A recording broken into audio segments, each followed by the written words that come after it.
What's going on, guys? My name is El De Niro. Welcome to episode 129 of the Midnight Hour. I hope it might be episode 130. I'm not too sure. The numbers are fake, anyways. I'm joined today by a recurring guest, Dr. John. How's it going, sir? It's going well, thanks. How's it going for you?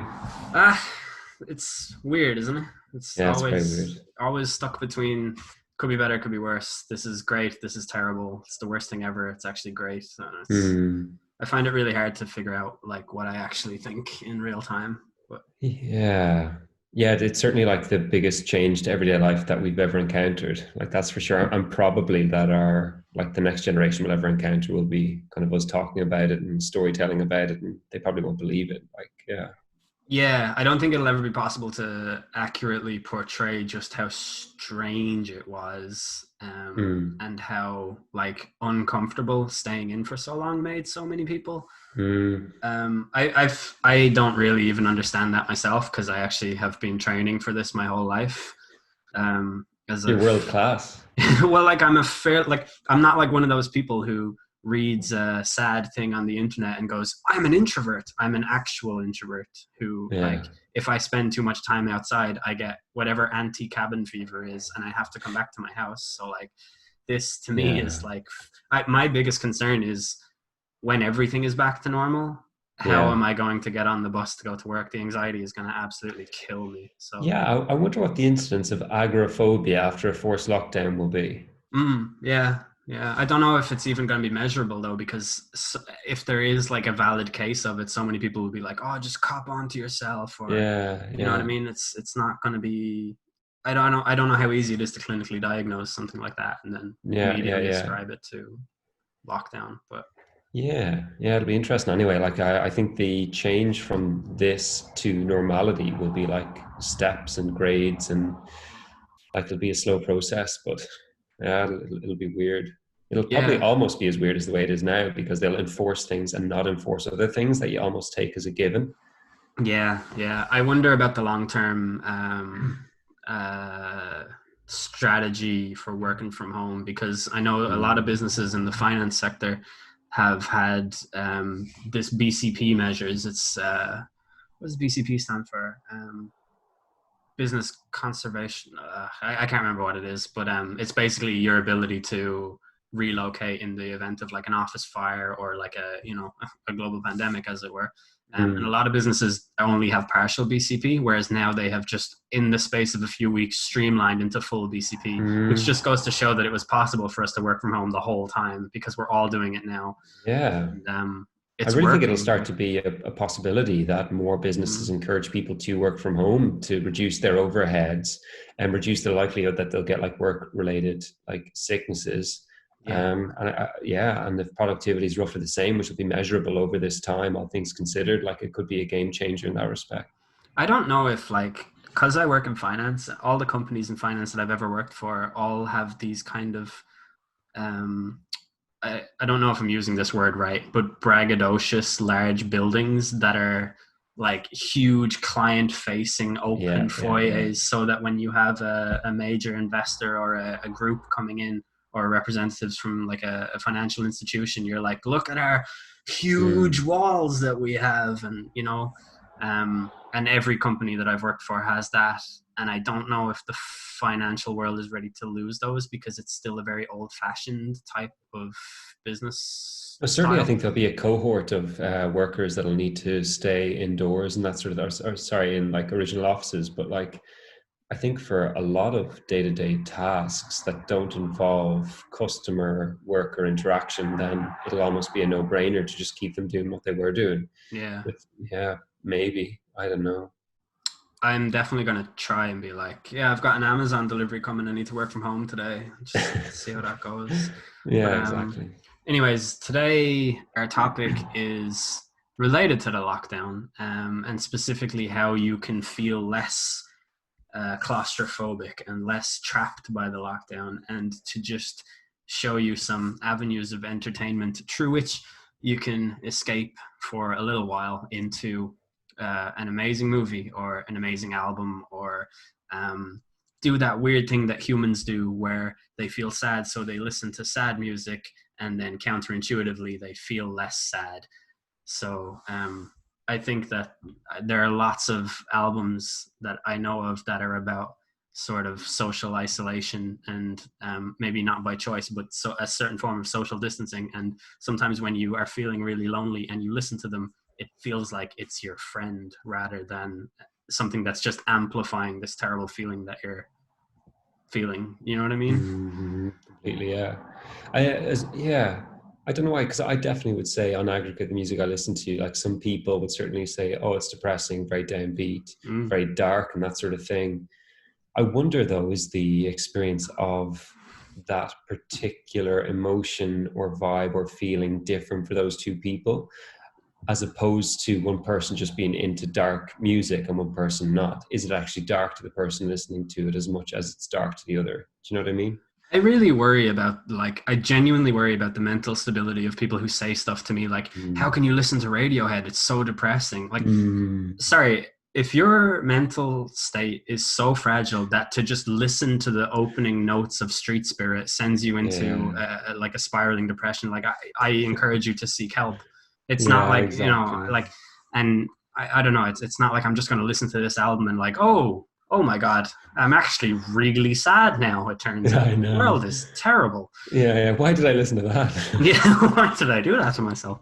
No, it really doesn't work that way to me at all. It's more like if you're feeling a certain type of sad and then you listen to a really sad song, you're like, God, like now I'm in this together. Yeah, There's a universality to it, yeah, completely. some togetherness, and it's I don't know, it's Yeah, something that really like always makes me feel better. Pretty much, yeah, there's not many things that a good song can't fix. That's yeah, not yeah, true yeah. at all, but it's generally true. You know what I But mean? like even the saying, like misery loves company, and the fact that Mm. there's a sense of camaraderie even through sort of the medium of like music, and then as well as that, though, I think maybe one of the most important things is that listening to a song that's downbeat while you're upset shows you that life goes on. This song was written by someone at a particular time, but the fact that it's sort of out there and objectified and externalized means that they kind of got through it in their own way. They were able to isolate it and move past it. Yeah, exactly. Yeah. It's one thing I always notice about Steve's songs, um, is that he's generally I don't want to like say he has a formula, but like if ever he writes a song that's particularly sad, he seems to always have this like we all feel like this sort of feel to it, if you know what I mean. Mm-hmm. And I've asked him about that before, and he says that the reason that he does that is because it makes people feel better, and it's Mm, sort of that sort of feel to it. So like I mm, don't know, it's kind of interesting to get an actual songwriter's perspective on it. yeah, See what yeah, that's like. yeah. Like people feel they belong to the group. Then, if those listening to it, like Mm-hmm. even that though, like the fact that depression and isolationism are so hand in hand, I wonder then is the fact that you're listening or taking part in an experience formed by a band aimed towards a particular group make you feel better because you know other people are enjoying it for the exact same reason, and then you sort of feel like you belong. I think there must be something like that to it, because if you think about the amount of bands with large teenage followings who um like it's basically their life goal is to Mm, get this band trending on Twitter, get this band have the most plays on Spotify that month.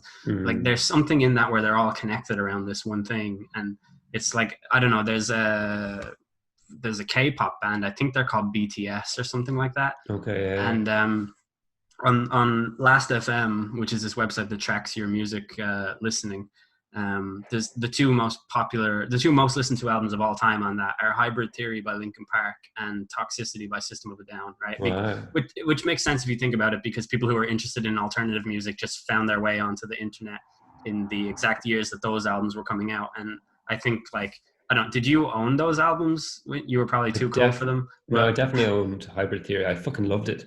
In mm, fact, the first time I ever played Quasar was with Steve, and Crawling was playing, nice. and I was like, I couldn't remember the words, and all I remember is like the strobe lights, the smoke of Quasar, and just the melody. And I was just like, holy shit, like that is such a good melody. And I was just like Mm, going round around my head for days after until I finally heard it again. I didn't know it was Linkin Park. I didn't know what like yeah. anything. But like so many of those songs were so formative of not only kind of the music I was into, but of the generation in a way. Like kind of they sort of paved the way for that whole sort of, oh, I wear black, I love dark music, blah blah blah. Yeah, Like yeah, people were pulled together. yeah, Yeah. absolutely. So these K-pop fans are trying to get BTS to overtake those albums, and so there's a war happening on Last FM where Linkin Park fans are listening to Hybrid Theory every single day to boost the stats Wow. of it, and the BTS Brilliant. fans are doing the same thing. Yeah, it's awesome, That is but like, awesome. what value does it have to society? I don't know, I but know. it's fun though. But there's probably a negative value to the K-pop bands overtaking them. I don't really know. Like, I'm pretty much like almost basically a new metal apologist, and I absolutely love Linkin Park, and I feel like I always will. And there's never going to be a sense of I've grown out of them. I will never grow out of them. And I don't give a fuck if some Korean band overtakes them. Like, it makes no difference to me. I know, like, in general, Yeah. right? If someone were to observe, if like aliens were to come visit us in like 100 years and have a look back, like what was the contemporary music, what was the most popular band of this Mm, time? Oh, Linkin Park were overtaken by this Korean band. Like, maybe that's not accurate or like mm. indicative of, but like, do I care? I don't know. Does it really matter? It's Yeah, yeah. Like, yeah, no, I see what you mean, and I've no idea kind of what the quality of the music is and that sort of thing. But it almost seems like it's a victory by numbers with mm, those sorts of bands, in that there's just so many people listening to them. Yeah, and it's sort of a, yeah, I don't know. It's sort of quality perhaps is overtaken due to quantity. I don't yeah, know. it's like a cosmetic endeavor that's really just a matter of Yeah, having a name yeah, on a page just so you can have some weird bragging rights in an yeah. arena that doesn't really have any consequence. But And wasn't there that Indian boy band who bested PewDiePie to the top YouTube spot as well? I'm not sure. I know there was like an Indian I'm uh, pretty sure because like that was his whole sort of endeavor. Like, was it 6 months plus ago to like stay number one on YouTube, and then he was finally overtaken. that was by a whole Indian studio producing kids songs, wasn't it?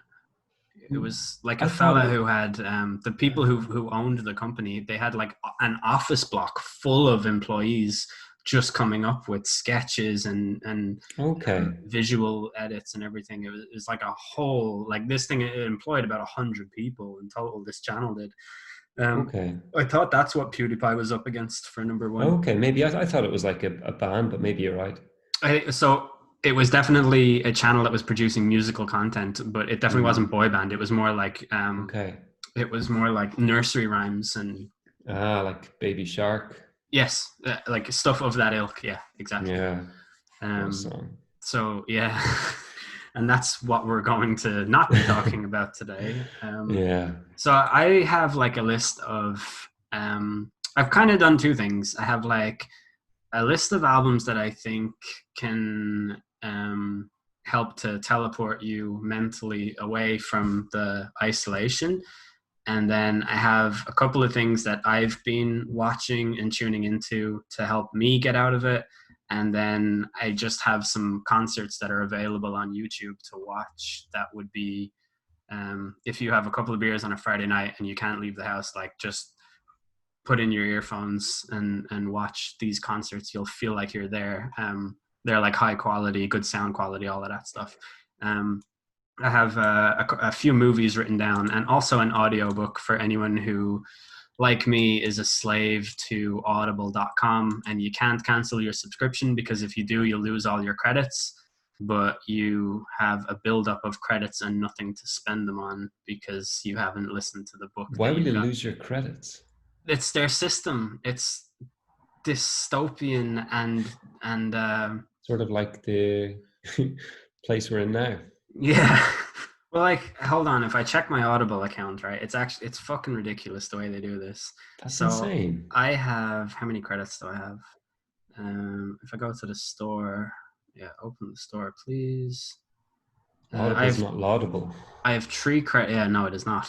I have three credits, right? And that means that I get three books. And like, it can be any, like, um really, like, the books that are out now that are like €30 to buy. I can Mm, get them with one of these credits that costs me 10.99 a month or whatever it is. mm. But if I cancel that subscription, I lose my active credits. And so But I'm what if you like, use the credits before you cancel? yeah, I can do that, but I have Yeah, nothing to use them on. yeah, yeah, yeah. I'm basically waiting for like five books to come out in the same month, and coincidentally, I want to listen to them all. And That's interesting. Well, I've surely there's some classics or some old books that you really want to read Well, like or if listen to. you, what I have here is like I've got a H.G. Wells, 28 hours of H.G. Wells classics, right? Mm. I've got The Machine Stops, you know, the just that classic story. Mm. I've got a Harlan Ellison, 14 and a half hours of Harlan Ellison short stories. I've got Into the Raging Sea. I've got Bruce Springsteen's Born to Run, which is narrated by Bruce Springsteen. I've got Okay. every John Ronson book. I've got every Sam Harris book. I have the Gulag Archipelago here, Nice. which That's is interesting. 27 hours long. I've loads of books here, and Is that where the foreword is narrated by Jordan Peterson, The Gulag Archipelago? I think this version that I have here predates him. Interesting. They wouldn't have updated it because it's all And digital. they have the updated one as well, Oh, but I okay. think that I got this one like before Jordan Peterson was even a thing, and I still haven't He listened was a to it. little sperm. He was, Yeah, yes. found the egg. Yeah, absolutely. So yeah, that's where we're at. So that's what Audible Hell is. I'm guessing you're not familiar with it. So No, I'm all paperwhite. Actually, I've upgraded to the Kindle Oasis now. Oh, it was really sad actually. So I had a paperwhite and it worked really well. And then one day it went missing and I searched high and low all over the apartment for it, like everywhere. So then I was like, flip it, okay, maybe I left it in an airport in one of those little like deposit boxes that go through security.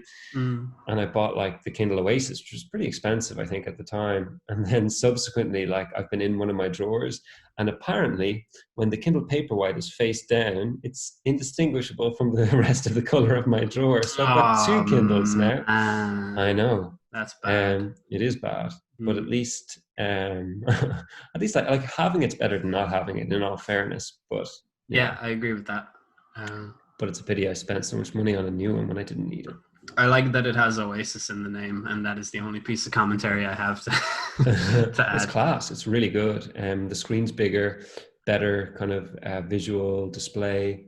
It has kind of a cool handle on the side. That's I think is just for the battery, but it makes it easier to hold. Like yeah, there's a million things I love about it. How do you allocate the time to read? Um, so yeah, if I've nothing to do, I will be like, okay, I should probably read. Or like every day, I was telling you before we started up, I get into work early, and I tend to Hmm. read whatever book I'm reading, have a coffee, and just chill for an hour before work. For the listeners, John is obviously essential staff and works in a hospital, so there is no lockdown period for him. Yeah, And I'm not asking him how it is to work in a hospital because it's nobody wants to hear that discussion, and you can hear it played out in the news every single day. exactly. And we're here, we're here for the express purpose of taking you away from the lockdown. So Yeah, yeah, I'm not yeah. going to talk about how it's going. I would hate to go on a podcast in my spare time and talk about my work. Although it would help some people to understand what it is that I do for work, because nobody fucking knows what my job is, and it's really But sure, annoying you don't sometimes. even know. So We have these family quizzes going on Zoom, and next week I have to come up with the questions, and I'm thinking for one of them I should just what's my job title, and I bet nobody would get it. that's brilliant. Yeah, Yeah. yeah. Um, Oh God.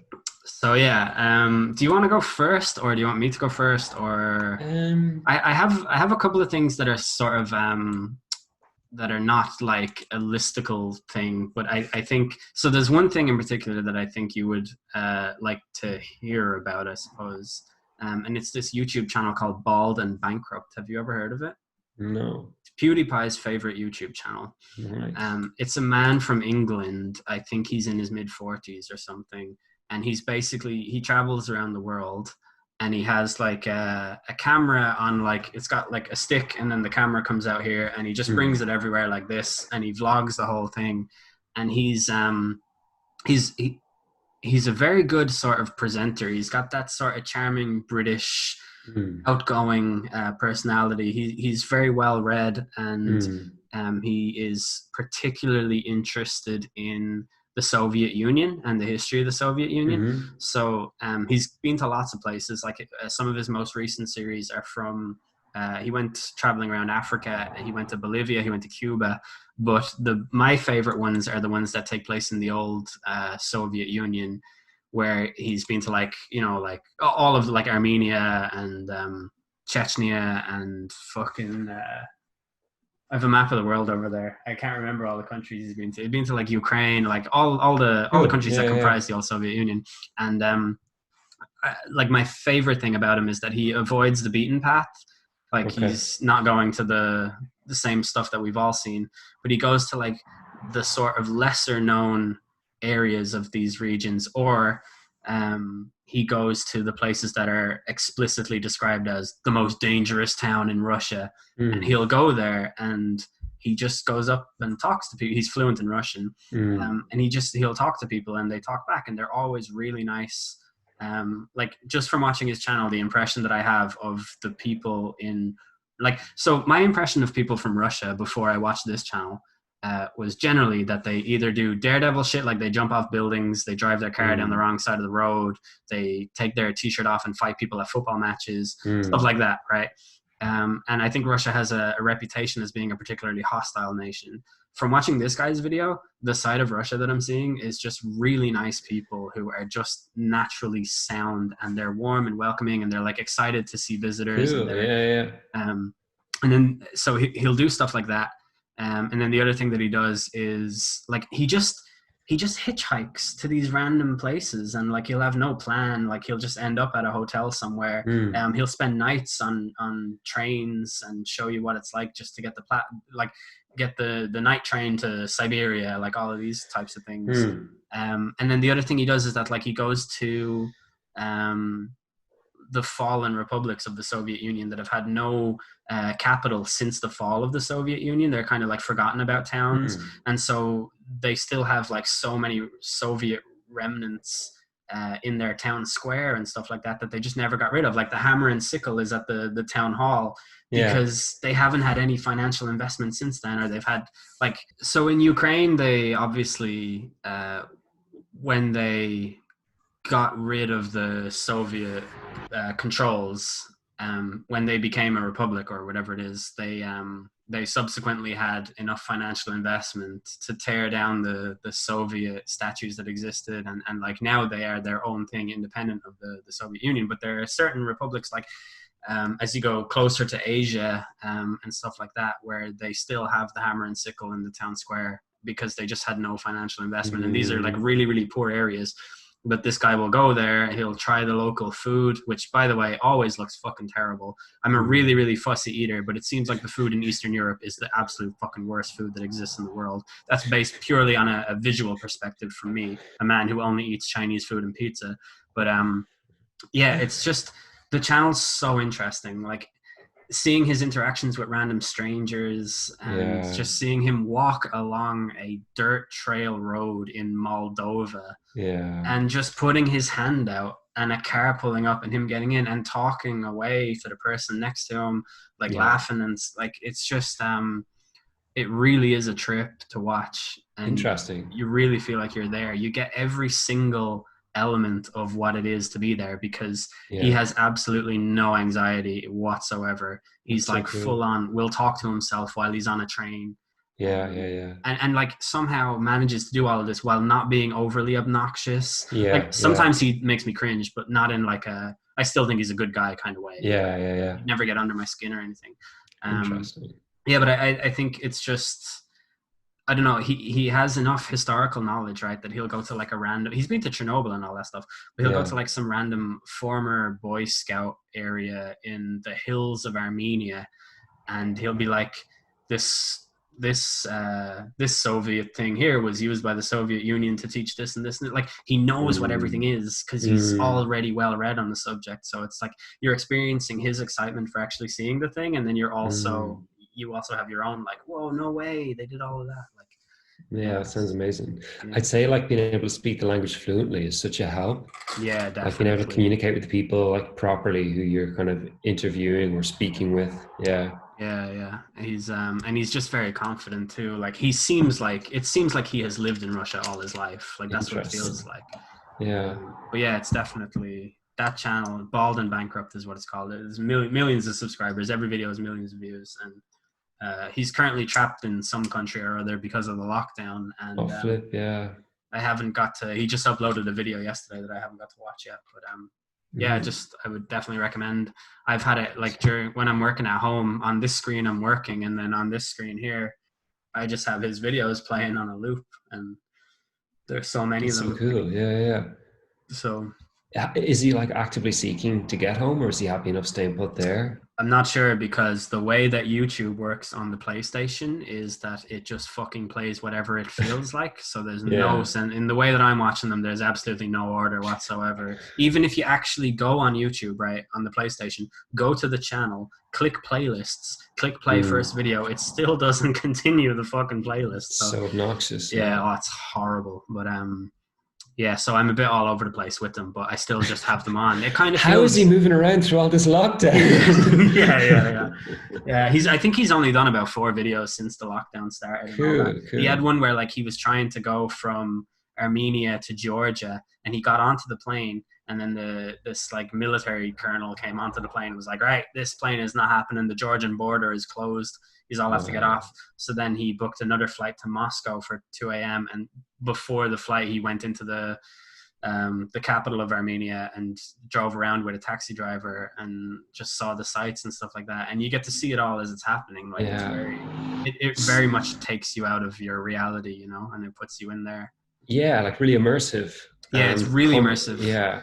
Because of basically the camera, like he's limited to this one digital camera, but you just see stuff like he'll be at a restaurant, the camera will be here pointed at him, and behind him there's like the waiter, there's like people coming in, there's people looking at him. It's like a fly on the wall experience almost. Fully. Yeah. That's brilliant. Excellent. Yeah. Just thinking of that, like the Russian kind of ex-bloc countries and stuff, when you're talking about Georgia and Ukraine, and you know that song by the Beatles, Back in the USSR, and just like the play on words, it's just so fucking brilliant. He references that song a lot. It's so good. Like Paul McCartney was so good with simple wordplay in his songs, like even something like Here, There, Everywhere, and like that song, and just so many others. He just always had a very interesting way of perceiving simple things and elaborating on them and turning them into something beautiful. And John Lennon would kind of be a bit more outside the box, a bit more avant-garde, a bit more outre and the way he's approached, but like that song is just so good, like, you know what I mean? Yeah. I wonder what they actually think of it over there, because it's a bit tongue-in-cheek as well, obviously. Yeah, it's a fun song. It is, and the guitar is brilliant on it as well. Yeah. So is that the opener to the White Album? I think it is. Yeah. Such a good song. It was such a weird album because, well, it's 2 discs and there's no such thing as a good double album, but it's something anyway.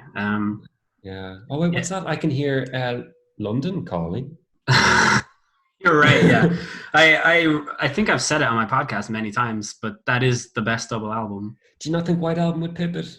No, because there's too much experimental nonsense on the White Album. And even there isn't even too much. There's probably like 3 or 4 songs, but yeah, I agree. I know, but like Wild Honey Pie drives me insane every time it comes on. Revolution 9 is just like 8 minutes of nonsense. I can listen to that though and sort of submerge in it. Yeah, I can too, but I don't think it's objectively good. Like I think that I like it, but I only like it because I'm forcing myself to like it. Or you don't even know why you like it, or you like it because it's weird, like kind of the bad reasons to like something. Yeah. I don't think I like it because it's good is basically like the way that I come away from it. But like if you took out all the good songs off and say at least 3/4 of the double album would be, you'd be left with you'd be left with one of their best albums. Absolutely. Possibly my favorite album of theirs. Yeah. I always vacillate back and forth between Abbey Road and the White Album. It's a tough one for me. For me it's Abbey Road and Rubber Soul. Interesting, like pre-Revolver. Abbey Road wins because I think it is their best. It just from Carry That Way onwards, the way all of those tracks merge. But then incredible. It also has Her Majesty? No, Silverton's. That's Maxwell's Silver Hammer. Silver Hammer, yeah. That's bad. Like I know, but like, and that's McCartney at his worst. It's so funny. Like you can like listen to the words of a song, even if you didn't know who was singing it and know whose song it is. Yeah. Like it's really weird. But that's funny that you would pick Rubber Soul because for me, it's a complete album. Do you know what I mean? Yeah, Like it's yeah, just yeah. it's like here's what is it? It's only like 10 tracks or 11 But tracks, but it's would Revolver not be more complete or as complete, but more yeah, I like Revolver creative? a lot, especially because it ends with Tomorrow Never Knows, and I just think Yeah, that Indian influence that comes in there, the the sitar and everything. psychedelia is Yeah, yeah, yeah. class. And the drums of Tomorrow Never Knows are so good. Yeah, they are. Yeah. I actually love. I think my favorite Beatle is George Harrison. I know. So I was actually going to say when you were talking about like Abbey Road from the end onwards, his like guitar arrangements tie that second half of yeah, the album together so well. yeah, Like he's so underrated. yeah. He to me he's like the most interesting sounding thing about Yeah, like I think yeah, all their songs generally like well they're all of their lead singles and main songs of which there are about 40 or 50 you could say yeah, they're all very solid yeah, and they're like great, but the ones with Harrison are sort of just that extra like kick, that sort of yeah, yeah, there's always like an otherworldly quality that I look for in music that I am not really ever able to express, but it's that like dream pop shoegaze psychedelia sort of crossover, yeah, and yeah. George Harrison just has that in spades, like everything that he does. He had such a good ear for melodies. Like kind of the Mm. melodies he comes up with are so different to McCartney's and Lennon's. Like Yeah, something and yeah, like just it's just really, really interesting. yeah. Here Comes the Sun. That's him, right? Yeah, it is. Yeah, yeah. Like, yeah, it's That's just amazing. beautiful. Like Yeah, just yeah, yeah. yeah. Even if he'd just written the guitar as opposed to everything else. But actually, that's reminded me, there was a really, really good audio I was listening to there of them actually creating whatchamacallit, something, the No song way. something. And like John Lennon's like interrupting, be like, no, no, no, like don't stop the song. Like just fill in the words with whatever you want. Like he says, like it could be broccoli, it could be whatever. Like just keep Mm. singing and we'll get the song down. Then you can worry about the words. And this happens like 3 or 4 times. But like Harrison is actually writing something while they're doing it. No way. It's incredible. Like, yeah. That's I think my favorite thing about the National is the Hmm. same thing that I love about Harrison. It's just something otherworldly. Like I just think about Interesting. the song Lemon World. Yeah, yeah. Sounds to me like almost like a George. It's obviously dark and more Yeah, yeah, distorted, yeah. but it's the lyrics seem very Yeah. Harrison-esque to me. I think like the song like Pink Rabbits, if you compare that to the Mm. likes of Savoy Truffle, which was one of Harrison's weird ones off the White Album too. Yeah, yeah. And I love, like, it's so funny. I don't think I've ever heard a piano piece that sounds as floppy and bunny like as Pink Rabbits. It sort of just bounces around like it's in a field. It's Yeah, and beautiful. yet it's an incredibly sad Yeah. song. So I remember I was actually in Eastern Europe of all places with a couple of friends, and I tried my first Pink Rabbit over there. It's you thought that it was all right, didn't you? Yeah, it was fine. Like, 'cause the two ingredients are fine. Because when I actually saw him in Dublin, he was playing in, I think it was the Three Arena at that point, and not the O2. Maybe it was still the O2. But he basically said, "Yeah, it's just like strawberry and vodka." So like that's what I asked for. It was all Mm. right. Like, yeah, you can't go too wrong with those two flavors. You're a man who's able to drink those kinds of drinks, though, whereas You mean I'm not. you're a man who's able to drink those? Well, like yeah, I don't know. I seem to recall you're not shy of trying a cocktail or two. Like Definitely not. No, fuck that. I um, love them. I spirits are my enemy, so I No, can't. but I like them neat too. I drink kind of spirits in all forms. Hmm. Yeah. I've actually I taken a step back from beer lately. I'm kind of drinking way more wine. Yeah, I can see that. Yeah, Yeah. I was very tempted to make that pivot, but I didn't because I didn't want to be the guy coming back from the supermarket with 6 bottles of wine and then coming back 4 days later for more. Yeah, exactly. That is what It I was would. a big house party. That's what would happen to me. So, um, yeah. Yeah. Well, we went so far off topic. It's Quit your uh, whining. I don't. Yeah, I know. I don't even care. It's this. This is just a conversation to help people. That's what I do. I'm here to save people from the lockdown. Yeah. You're a paragon of morality and safety. I've always said that about myself, and it's really good to hear it said back to me Yeah, yeah. by I'm a not reading it off a card at all. at gunpoint with all my advisors. Yeah. Oh, that episode of The Simpsons is so good when Skinner is like in the dark kind of corner of the entrance to the building, and then like the mafia is beside him, and Yeah. they just and his hand is broken. What happened to your hand? And then you just see the laser of the gun point at the side of his head. Yeah, yeah, yeah. Brilliant. What a show. That's actually available on the Disney Plus thing, right? You can just watch every Simpsons episode. That's funny because Disney Plus is actually one of my topics to talk about on this podcast. Oh, nice. Why don't we just go straight into that then? Cool. Yeah. So essentially to sort of talk about stuff that's amazing, escapism, that is generally upbeat, generally happy ending, amazing music associated with it, soundtracks, amazing selection, like literally something for everyone. The conglomerate of Disney and the new advent of Disney Plus is like a force to be reckoned with. Like it's incredible.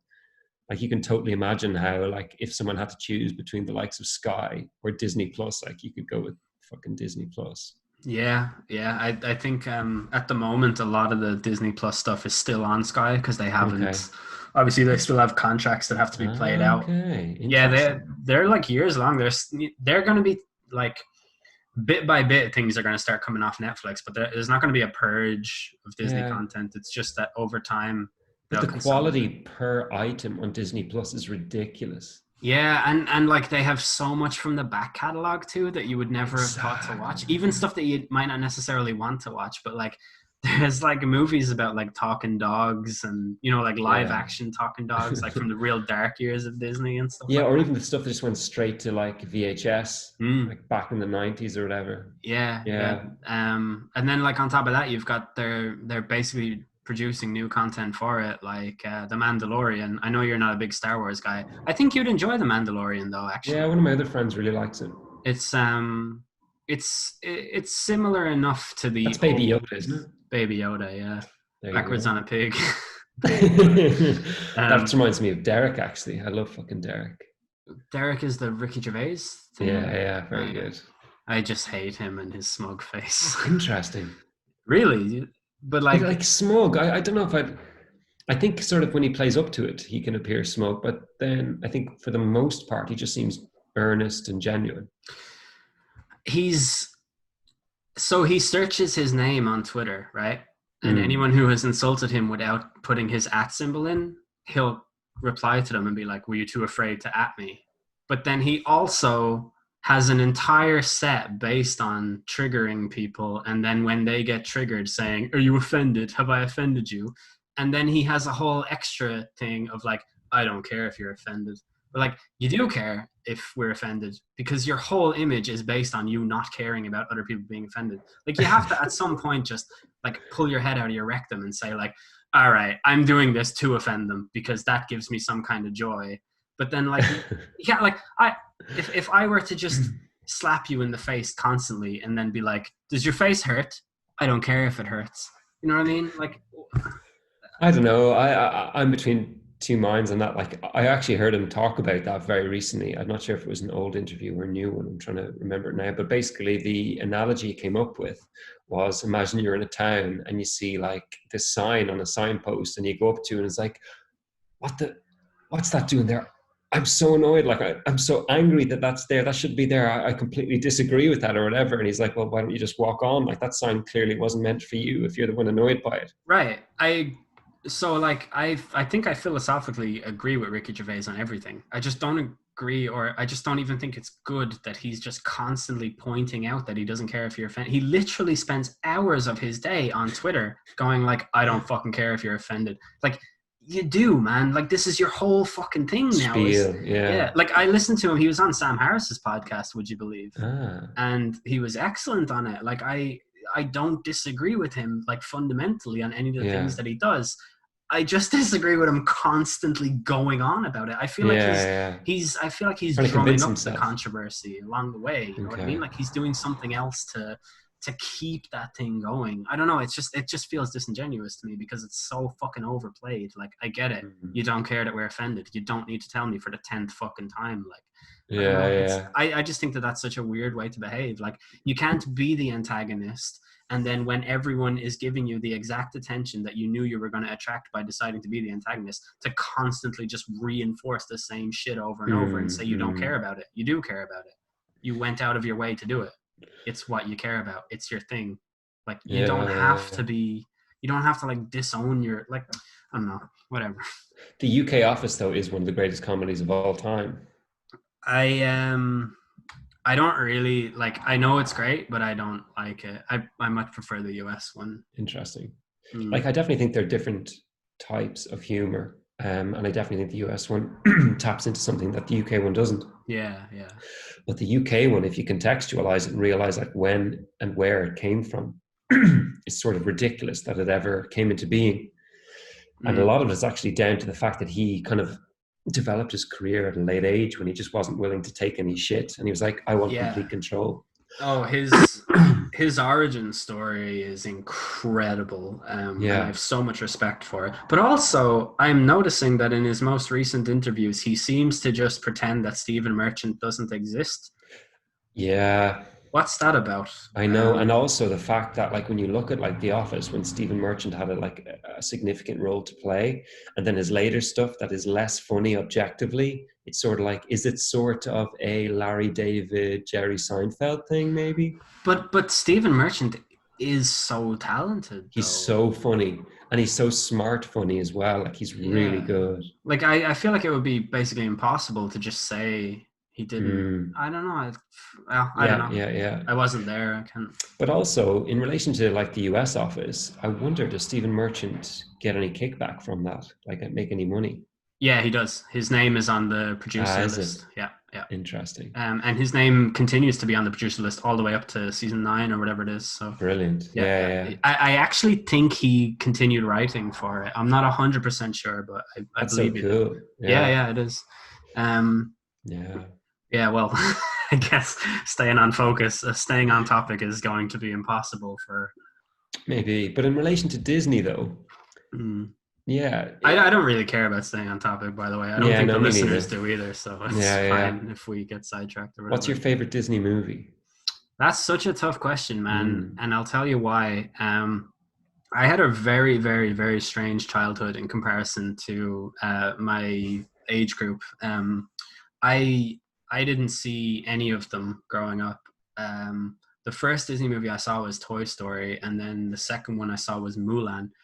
I never saw any of the others till I got much older. Like I never saw The Lion King, I never saw Wow. Cinderella, I never saw Aladdin, or like I never Wow. saw any of those. So I don't really have that same attachment to them that other people do. Mm. Um, like for example, when it turned out that Will Smith was going to be playing the genie, I couldn't give a fuck. I never saw the originals. I Yeah. really, really, really like Mulan though. I actually think Interesting. it's. I don't know this because this is the one that I actually do have some kind of attachment to. It Yeah. seems to me to be an outlier to the other ones. There's Yeah, I'd something agree. in the way that the even just the way the music is set in it. Mm-hmm. Um, the bad guys, who I believe are the Huns, um, they're just completely evil, and they're also like humanized as Mm. evil. They're not like this nebulous force that can be explained away through song. Like Mm. they're this evil force coming to invade your town and kill all your relatives, Mm. and it gives so much more weight to um, the battle that they're gearing up Yeah, for in it yeah. and stuff. Interesting. And I don't think that any other Disney movie that I've seen since, but I could be wrong because again, I'm not really the person to ask.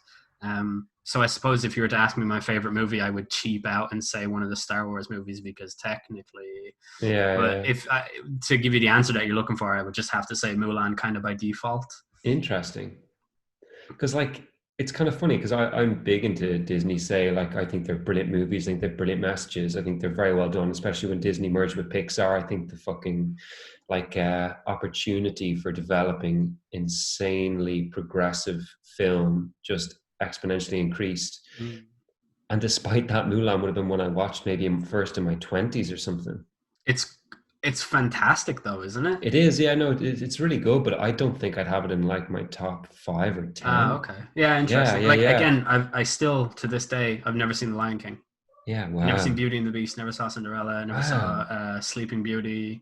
I Well, never see, saw. those I'd group the kind of Cinderella, Sleeping Beauty sort of in sort of an older group of Disney movies. Like I think the new age Disney movies sort of began. I'm not sure which came first, whether it was like Aladdin, Lion King, or that sort of The thing. ones from the 90s, essentially. Yeah, exactly. I think they changed a little bit.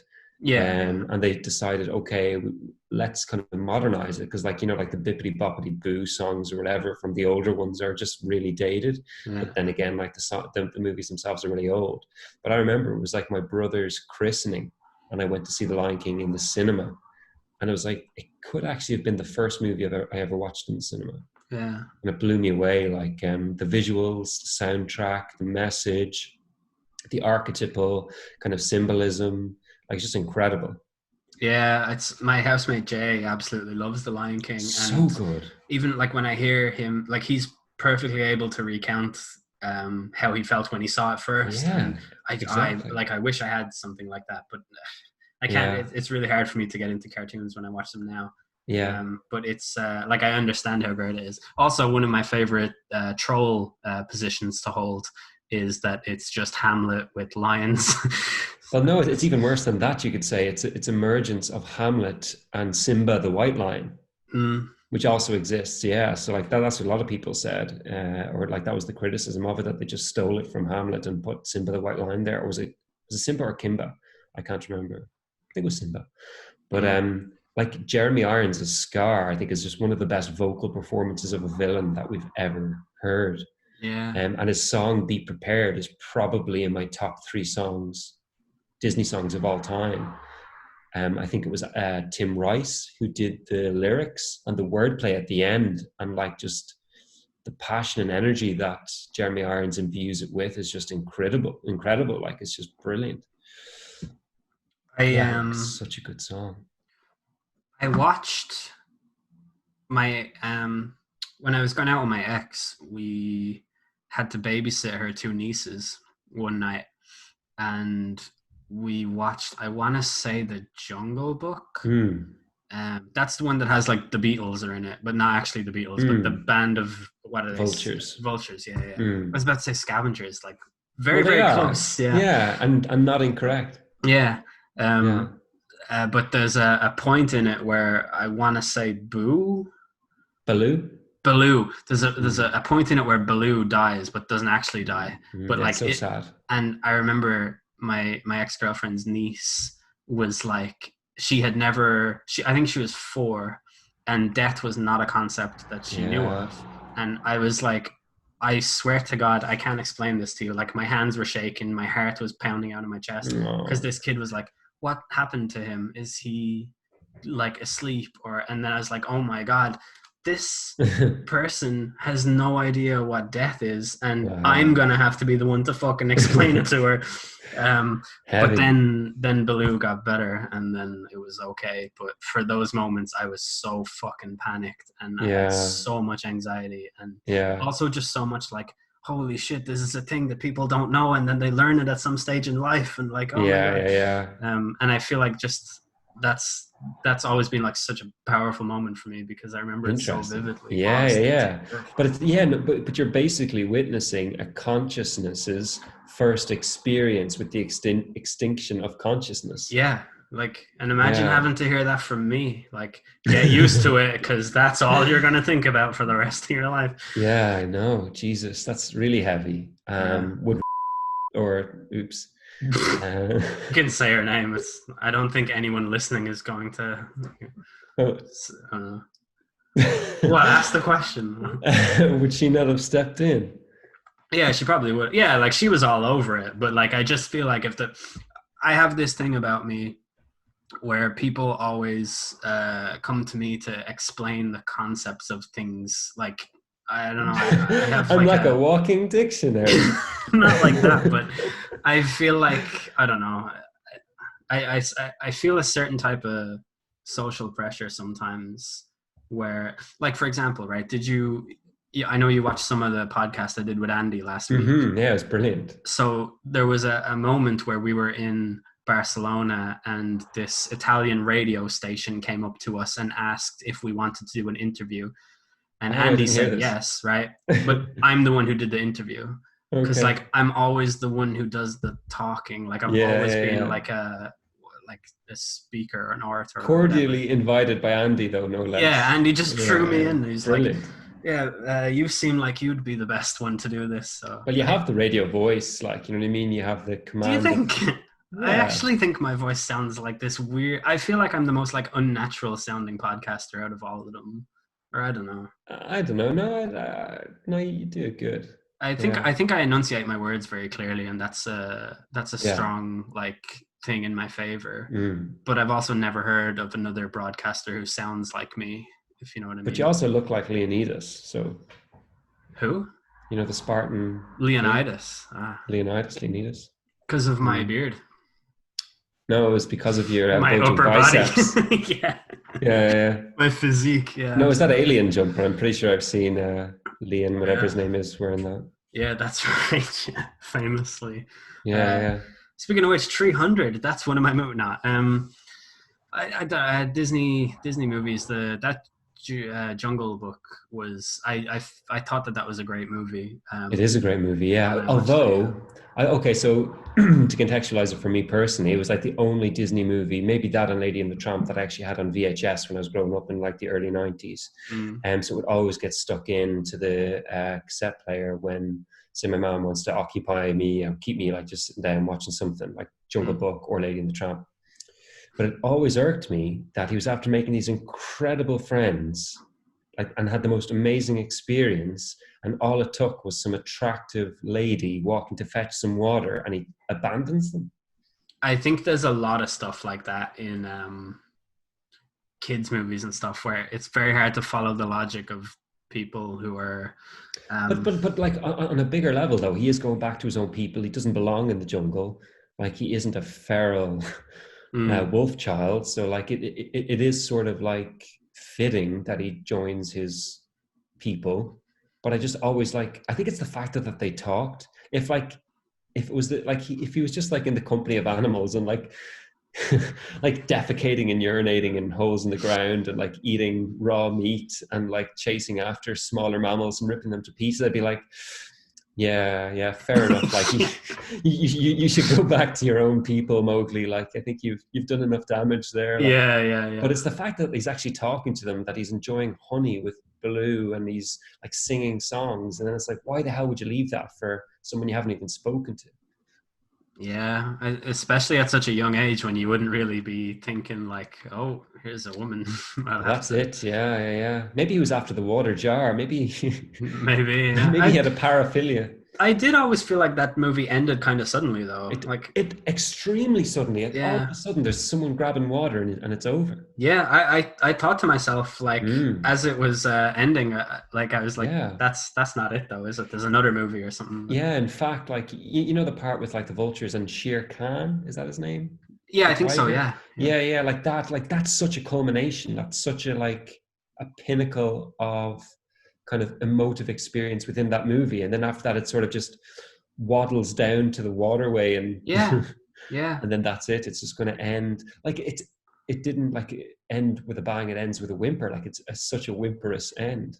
And I know of one book that ends on a kind of a whimper like that. And when I was reading it, I was like, Oh, where's the me rest? too. But then I thought about it. And then now it's one of my favorite endings to a book ever. The It's Bible. the Bible, the very book.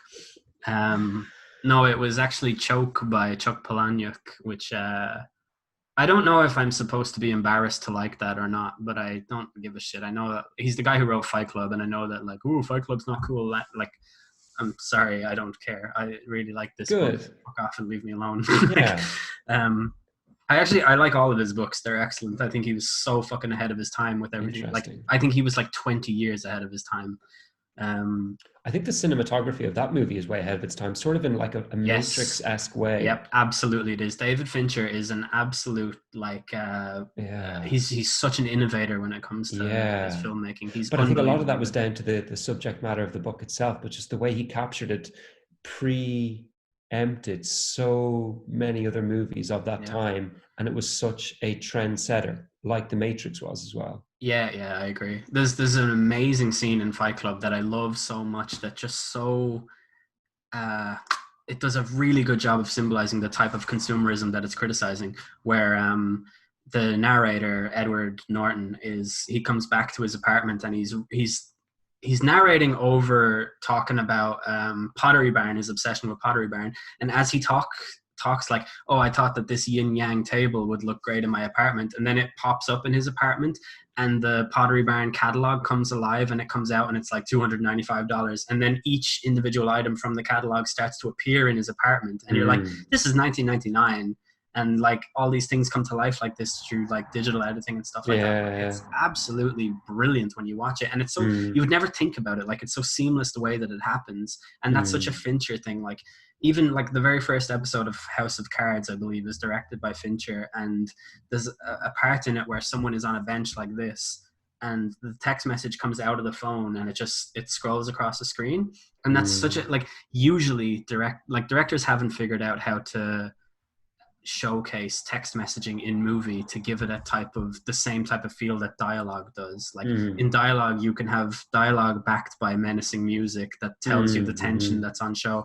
With a text message, you can't do that. But the message popping out of the thing onto the screen, nobody does that. If you think about it, whenever someone sends a text, it's you see someone look at the phone like this and go, and then you see the phone on the screen and it shows the message in it. But like, it's so simple. Just have it pop up out of the thing. And totally. Although, I think Black Mirror, I think there's a few episodes that have managed it quite well subsequently, but obviously that's like almost 20 years after. Yeah, but, that's true. Yeah, speaking of House of Cards, though, it just reminded me of that song that I've like recently got into, I think at a deeper level, that at this moment in time. So I actually think that with the lockdown and everything, the world, like globalization has halted, and that we've actually sort of reverted back to a kind of a suburbia kind of mode of existence where things are a lot more local.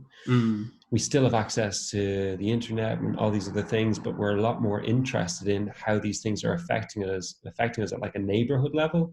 Like I remember seeing something from the BBC. It was like, put in your postcode and see like how coronavirus has affected the area you're in, which to me just sounds like utter fear mongering to be like, okay, it's essentially asking you how much do I want to avoid my neighbors or whatever. Like, I think it sounds terrible. But in relation to House of Cards, like there's an incredible Radiohead song by the same name. In Rainbows, isn't it? Yeah, exactly. Yeah. And it's one of the most hauntingly beautiful and chilling and pausing songs that like just makes you stop, and it's so personal. And like some of the allusions, like throw your keys in the bowl and this sorts of thing, and those sorts of things, like just alluding to the most sort of suburbanite kind of dark sort of shadowy areas of that culture in a way that like only Tom York I think can describe in that way. And then just the haunting lyrics and then this haunting sort of high-pitched vocal refrain. It's just incredible. And then when you contextualize that with the later separation from his wife/partner, and just, I don't know, it's just such an interesting song, and I think one that I've related to more in these times, kind of in the last 3 to 4 months, than I've ever related to before. That's like that's really fucking interesting, because there's something there that's really, really hard to explain, but it's that sort of, it's been played to death, the 9 to 5, bored of the same routine type thing. There's something about, so I'll use another song. The band Our Lady Peace, one of my favorite bands ever, they've got this track called All For You. And it's basically about this, the protagonist of the song feels so much angst because nothing he does will ever impress his dad. But he talks about his just suburban upbringing and how it hasn't taught him anything because everything is so monotonous, and the suburban sprawl is so monochrome that there's just no intriguing things in his life. And in the verses it says the words, I need irrelevance, intelligence, a new tattoo, a lot more sex. And it's like, I find that so interesting because those are the 4 things that people point to like get away from the basic, the droll and the boredom. Monotony, But once you do those things and get them done, then you're just right back to where you were, and then you're still putting the keys in the bowl. Exactly. And that was another album that I was thinking of talking about, as well as like the Suburbs by Arcade Fire, because I really do think things have become a lot more localized now, and that's an album that I've recently kind of delved deeper into. I love that you did as well, because I feel like I often say to you like, "Oh, check out this album," and it's very, Yeah. like you do the same thing to me. It's very rare that we come back to those things and say, "Hey, man, I checked out that album" or Yeah, whatever. yeah, yeah. But with the Suburbs, yeah, that album is, I'm not even the biggest Arcade Fire fan. I No, think they're an same. amazing band, Yeah, but yeah, me too. I feel like I can't get into them. Yeah. But the Suburbs definitely It's speak to me. so good. Yeah, And like lyrically, musically, atmospherically, like just in so many ways. And then the fact that like you can relate to each and every one of the songs so well. yeah. Like, like I'm a huge chess fan, and then like in that song Deep Blue, when he talks about like Kasparov's like Mm, highly famous game with the IBM machine. Deep Blue. And yeah, exactly, by the same name, and how he kind of spun that so in a way that we could all relate to as well. You know what I mean? Yeah. Like it's just incredible. Like, yeah, I don't know who writes the lyrics. I presume it's the singer, but my God, he has a way for like kind of just turn a phrase. I think it's him And and his wife. I think they is actually it do. I think they do a blend type thing amazing? where they, yeah, I think It's that's what makes them so incredible. powerful. Yeah. Because I think it started with you sending me that song. The Sprawl. Yeah, number What's it? two. Yeah, yeah, yeah. There's some And band for putting brackets at the end of yeah, yeah, the yeah, fucking they song are. title. Yeah. But But like that was it. And I was listening to that and then I listened to it a bit more and more. And now obviously whenever I listen to it, I'm just thinking, oh yeah, yeah, yeah, that's your fave song or whatever. Or one of them off it, if not the just one that you like got into and were into it enough to send it on to me. Yeah. I went to see them with my ex-girlfriend at Malahide. Mm. They were her favorite band, and I never really liked them, to be honest, Mm-hmm. because they're so fucking pretentious. Like Mm-hmm. they're actually just so up themselves. Mm-hmm. But I also feel like they deserve to be, and I would be if I were them too. But Yeah. I always feel like I'm being mistreated by people who are that pretentious. Like I don't know what it is. I just Yeah. feel like they hate me. They don't want me at their shows. But They do. well, they do. They got my money, didn't they? But I remember I had listened to the Suburbs album, but I was like skipping songs based on what was in the set list and stuff like that because I wanted to know the songs to sing Mm. along to them. And I wanted to show her that I was making an effort because like I had dragged her to so many punk rock basement Mm. gigs in like sweaty, piss smelling, terrible. Mm-hmm. I'm gonna do this thing and be nice and all. And like And that was just watching them from your house. That's correct. Yes, I live in complete squalor. This is a green screen behind me, but yeah, I remember like And it's only green because the mold is encroaching on it so extensively. yeah, it's a very effective kind of green screen. Always changing, in fact. Yeah, yeah, I have to constantly do color correction on Sony Vegas when I make these videos, but I had learned like Ready to Start and like all those songs, but I'd never listened. To me it was like it's a song called Sprawl 2 and then in brackets Mountains Mm. Beyond Mountains. It's an Mm. interlude. I'm not fucking gonna listen to that song. Yeah, yeah, yeah. Never. But Exactly. I remember like the lady Mrs. Butler singing it and just the dead shopping malls rise like mountains beyond mountains, and I remember just being like, oh my fucking god, that's actually the best lyric I've ever heard in my entire life. Like like no Yeah, line in a song has ever made me think more yeah. like, oh my And god. how beautiful is her voice? Yeah, it's amazing. Like, it's It's amazing. you shouldn't be allowed to sing at that pitch and be able to do it so perfectly. But it's so beautiful. Like, it's the most gorgeous voice. Mm. And she does it so effortlessly. I got like very annoyed at that concert because they had put out this public service announcement about a year before this gig where they were saying that if you're coming to our shows, please dress formally. Like we would like to see people dressed in shoes and Mm. slacks or whatever. I was like, okay, fuck, like I'm not doing that. But then Mm. they're up on stage dressed like they're about to go and fucking play laser tag or something. Yeah, There's one yeah. fella wearing one of them the jock high school fucking like Like you know white beater? those no, like the jackets that are that Oh, right. Yeah, yeah, always yeah. Like the Blazers. yeah, yeah, yeah, one of those. I'm just Yeah, like, yeah. get a grip of yourselves telling me how to Yeah, dress at your shows. But yeah, what a song. And just the whole album itself is just it's a letter to the suburbs. It's not positive, it's not negative. It's just yeah. here's a document that Yeah. expresses what it is to live in the suburbs. And like if you think about just how like poignant that is as a subject, it's in every single, especially the newer like Netflix shows, like Mm. 13 Reasons Why is just set in the suburbs. And Mm. even like lesser shows like well, basically anything on Netflix, like Mm. all of these shows, they're set in the suburbs, and the reason is that like the monotony, people are just looking for something more amidst the monotony, and Yeah, it's like the white picket fence, perfect garden, perfect wife, yeah. 9 to 5 job. Yeah, 4 week vacation a year. Like it's a very, very, and I think this is one of the things I'm most impressed by.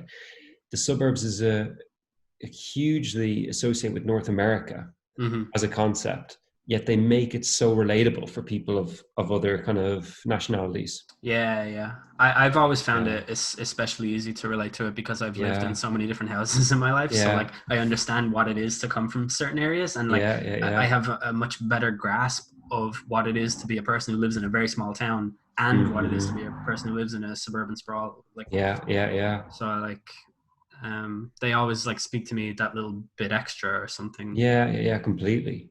I just can't believe how much emotion he can put into a song based on a combination of the lyrics, how he sings it, his turn of phrase, and then the music in the background. It's just incredible. Like it all comes together in like just this ambient world that just sucks you in, places you there, and you're just sort of looking around amazed that someone could do that with just the medium of music. Yeah, yeah.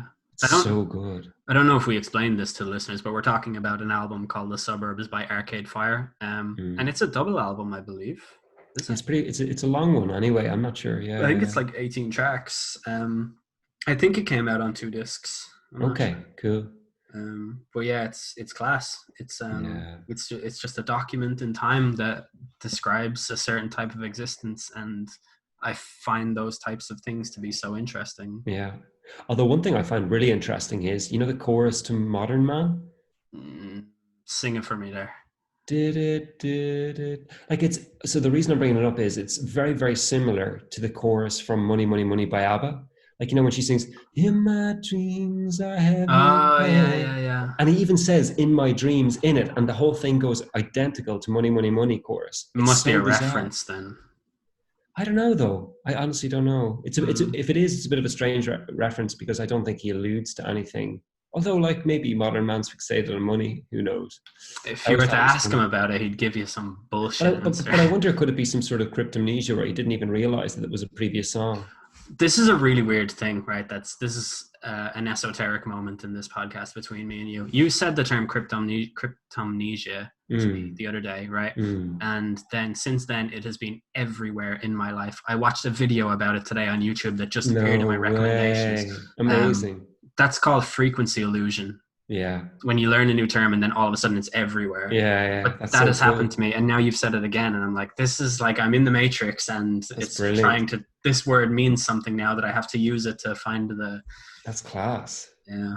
A term I learned recently, which I think is pretty amazing, even though I knew the meaning of it, but I didn't know the word for it, is hypnopedia.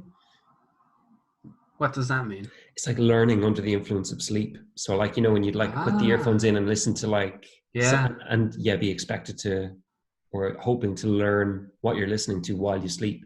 So the process is hypnopedia. When I was younger, I genuinely thought that if I put a book under my pillow and slept on it, that some way the words would go into my head. Interesting. Osmosis, like.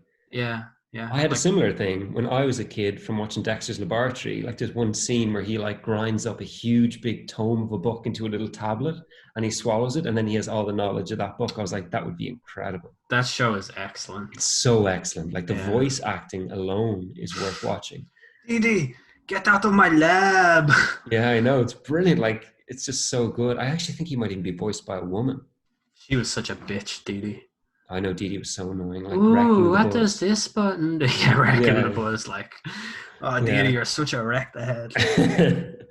But then Mandark as well, like his arch nemesis, and then Mm, the dad. Do you ever see the one with the muffins?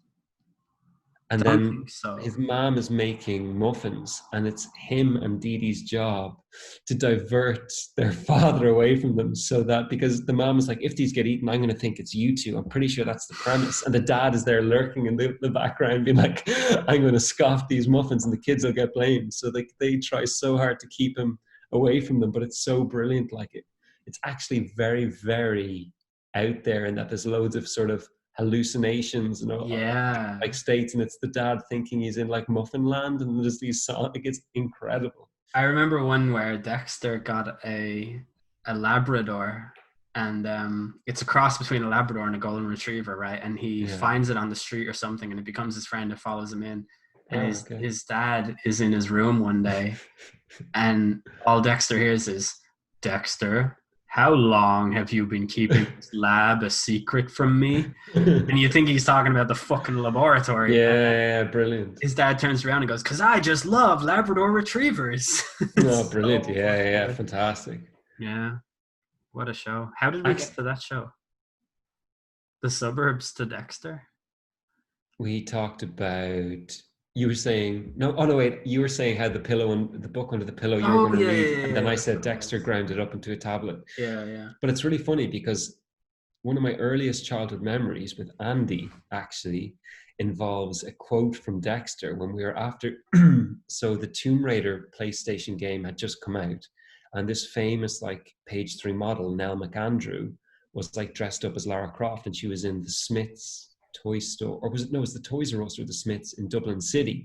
Mm. And me, Andy, and Andy's mom went in to see her, like get our photos taken, and we did, and it was great, and blah blah blah. But then we're coming home on the bus back into back home, and for whatever reason, like there's this quote from an early Dexter episode where like Dexter's dad wants to watch the golf, and Dexter wants to like spend some quality time with his dad, and his dad doesn't want him to interrupt. Like, you know what I mean, he just wants to enjoy it by himself.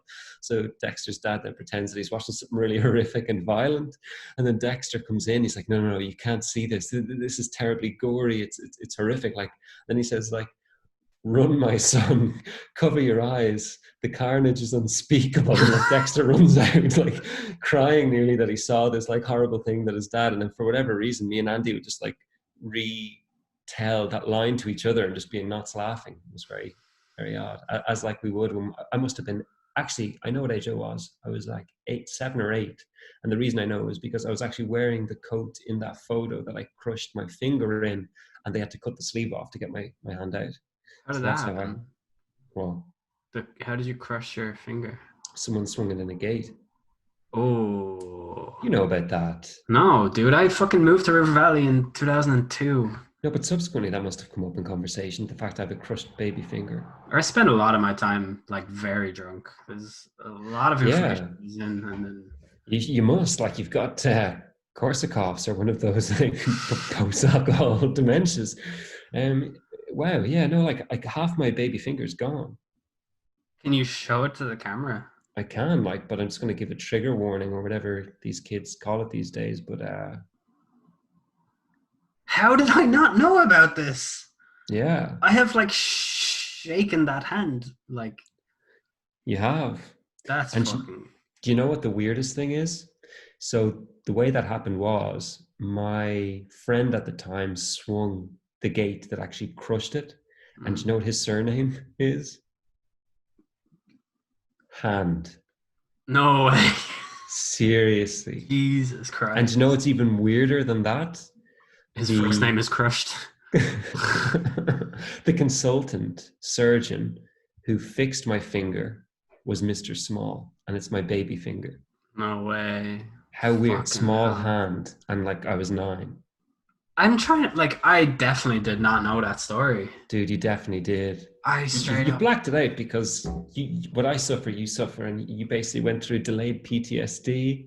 That's why you were in the rehab for so long. That must be it. That's what turned you to alcohol in the That would first explain a place. lot, yeah. Jesus Christ. But then you forgot Wow. about it through the alcohol. Yeah, well, I'm an amazing person, so that's what I do. Speaking of alcohol, I need to go get some.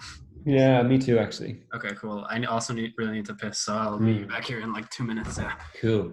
Right. I've got one that might be interesting. Yeah, shoot. I think that you'll have something to say about it anyway. Naturally. So this is an outlier, and I don't think you will have expected this, right? But you know how the weather has been super nice in London lately? Yeah. It's been the same in Dublin. Very nice weather. Yeah. But even if you're stuck at home in the lockdown and it's not nice weather for you, like what better thing to do than to listen to an album that makes you feel nice weather?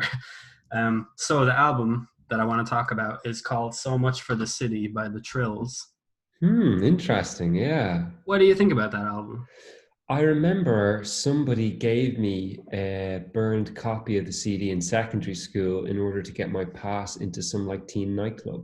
I was like Wow, 14 or 15. They gave me the Thrills, So Much for the City, and they gave me the Strokes, Is This It? I think they were out the same year actually, or close enough.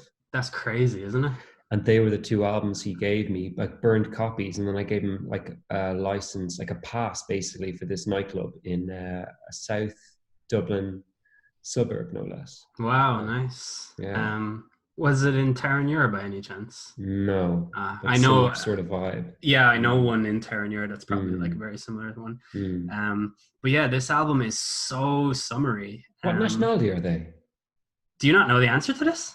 They're Irish, are they? Yeah, they're from Dublin. Yeah, yeah, yeah. They No, went just to making sc- sure. they went to school in Gonzaga in the south of Dublin and everything. Mad. Yeah, it's crazy. They went to California on a J1 visa, which is like a thing that Irish students get by the government in America, where they go on like a work experience thing. It's usually about 4 months long, I think it is. Mm. Um, and they went there and just wrote an album about their experiences, and it's called So Much for the City, and it is just a beautiful, like, sun-kissed album of It like is, yeah. strong 70s vibes, and it's about a band having fun on holiday. It's great. Oh, yeah. So 70s certainly, but I even think you could argue that it's the progeny of like kind of the Beach Boys, it's 60s as well. Beach Boys is the most obvious thing, Yeah. but I think the vocals sound the most like the Byrds to me. Interesting. Yeah, yeah, yeah. Like, yeah, that they're really soft and ethereal. Yeah, and Like, very harmless. But and harmonious. Yeah, and yeah. yeah, very much harmonious. They sound like they're Yeah. being sung on those, the microphones that are like Yeah. those kinds of ones.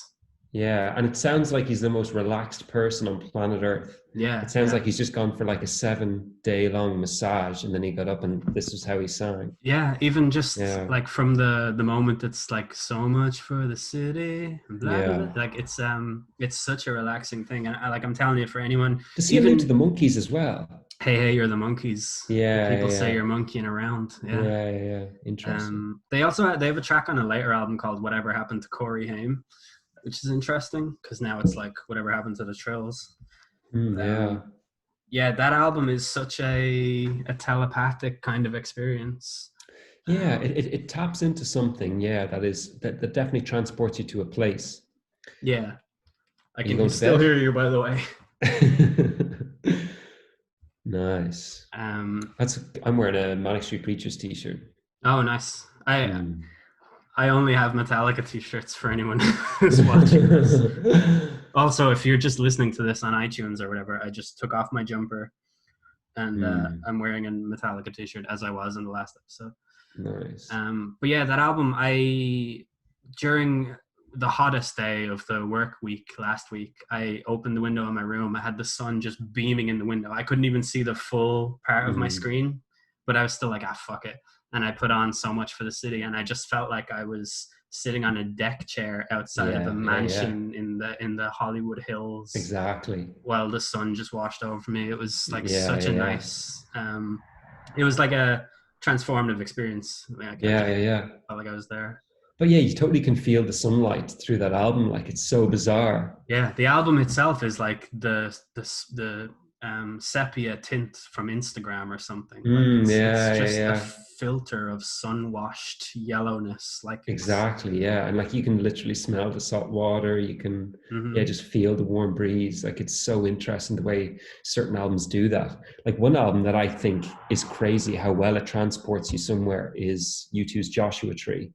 Like Mm. whenever I listen to that, I feel like I am like in like I don't know, I don't even know where the actual Joshua Tree, like what state that is even set in, but just that general vibe of like kind of like I the say Minnesota or something.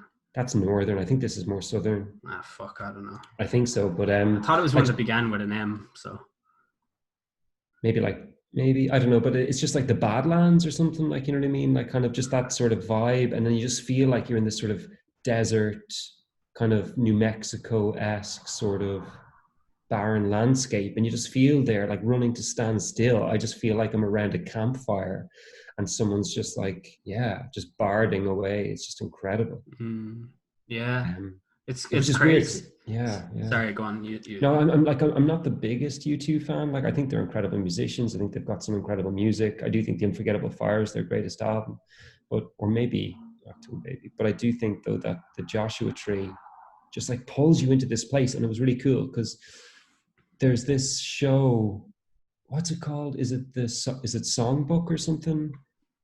And it talks bands through, or is it like Amazing Albums, like a VH1 sort of show? Oh, could be. Yeah. Yeah, and like The Edge was on talking. He was like, I really wanted this album to bring you somewhere like physical, not just like a mental place, but an actual physical place.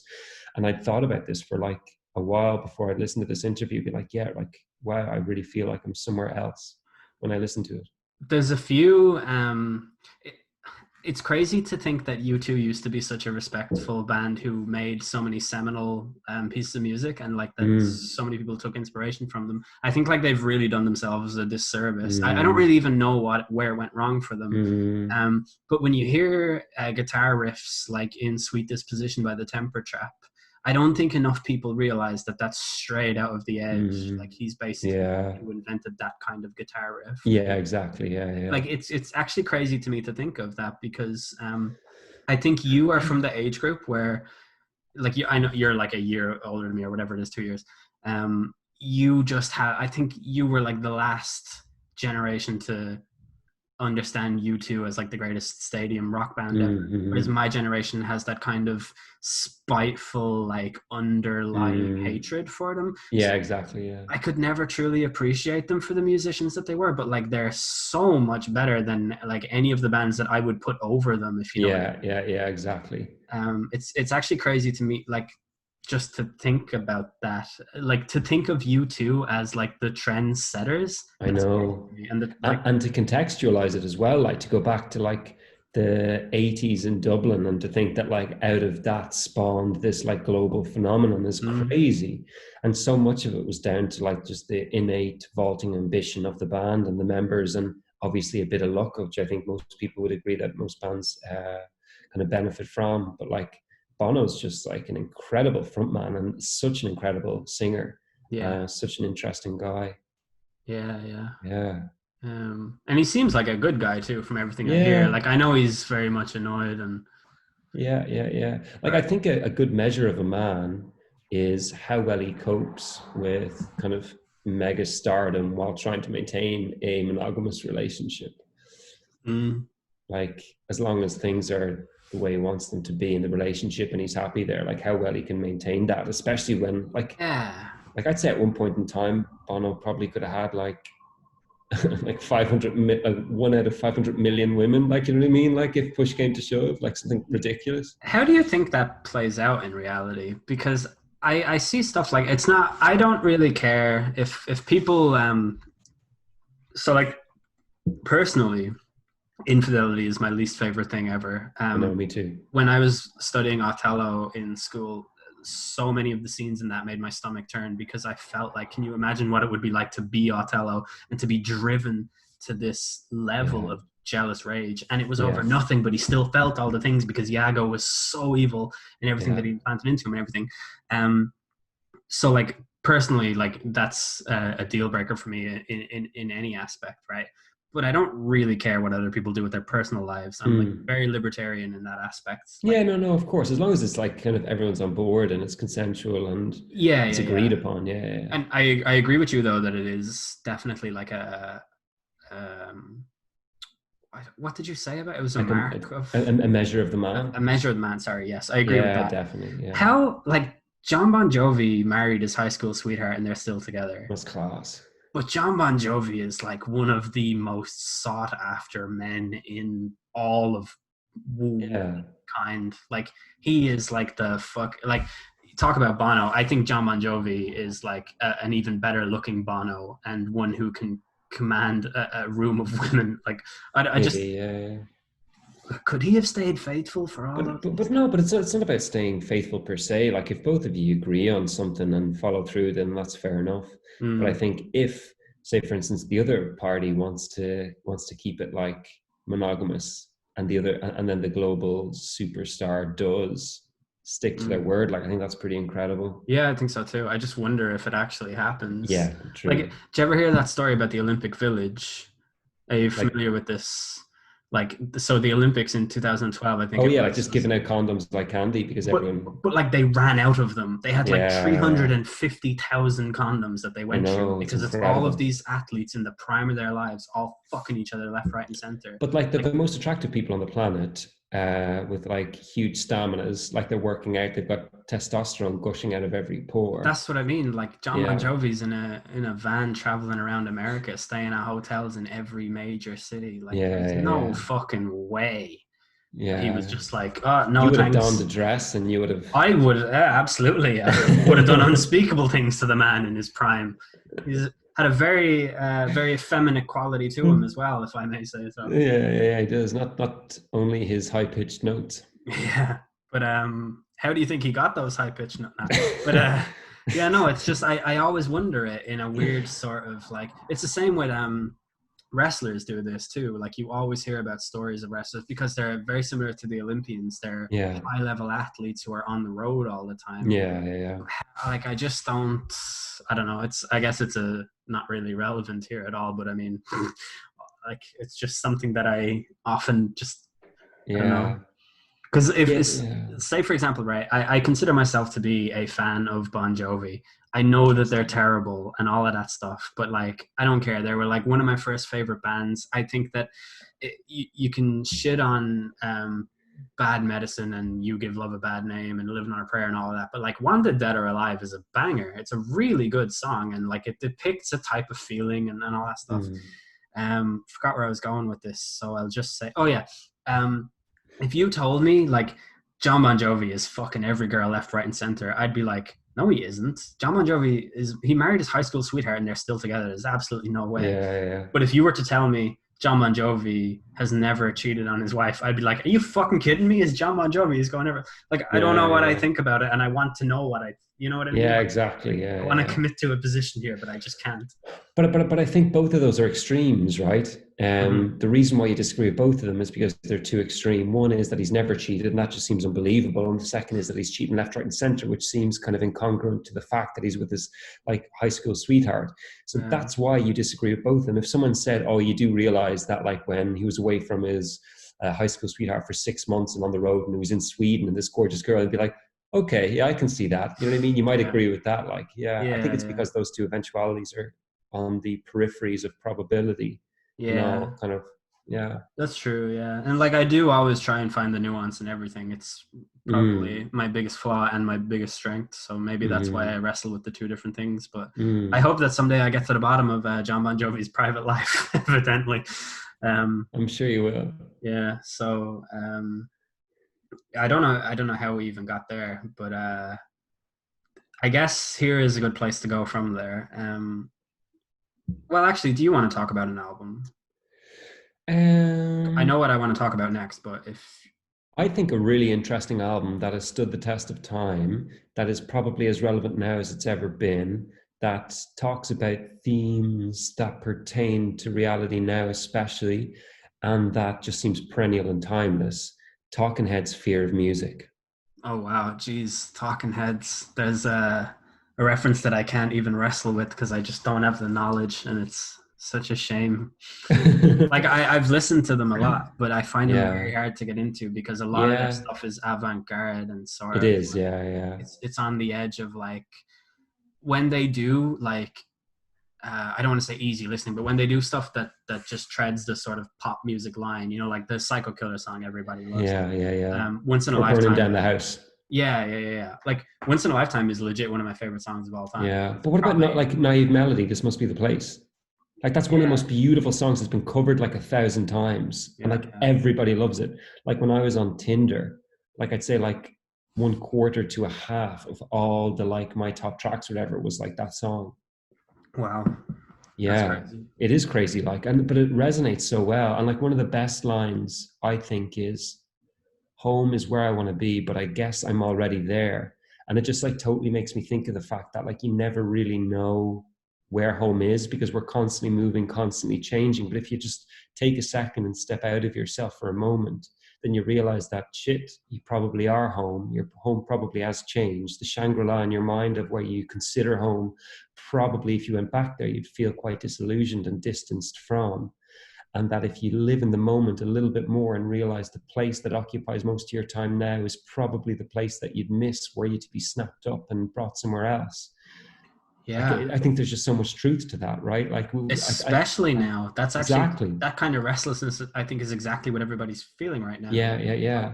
I guess I'm already there, and we are. Like, if you're in any way of a permanent job, any way of a long-term lease, any way of anything like that, then like that is your home. And like, there's always that sort of trope or that stereotype that when you go back to your like family home, like everything seems different, everything's changed, that you can Mm. never kind of escape back to the time that you relate to the most. Like, it's just fascinating to me. And then I was also talking to a friend about this concept recently, nostalgia, and how the concept of nostalgia stems from Greek, I think, which is like the disease of the sailors or something like that, like nostos algios. Yeah. And it's like kind of the fact that it was the sailors who suffered most when they'd be out in the long voyages and perilous journeys. And it was that sort of bittersweet feeling of thinking about home, but being so far from it that it almost conjures up a negative emotion.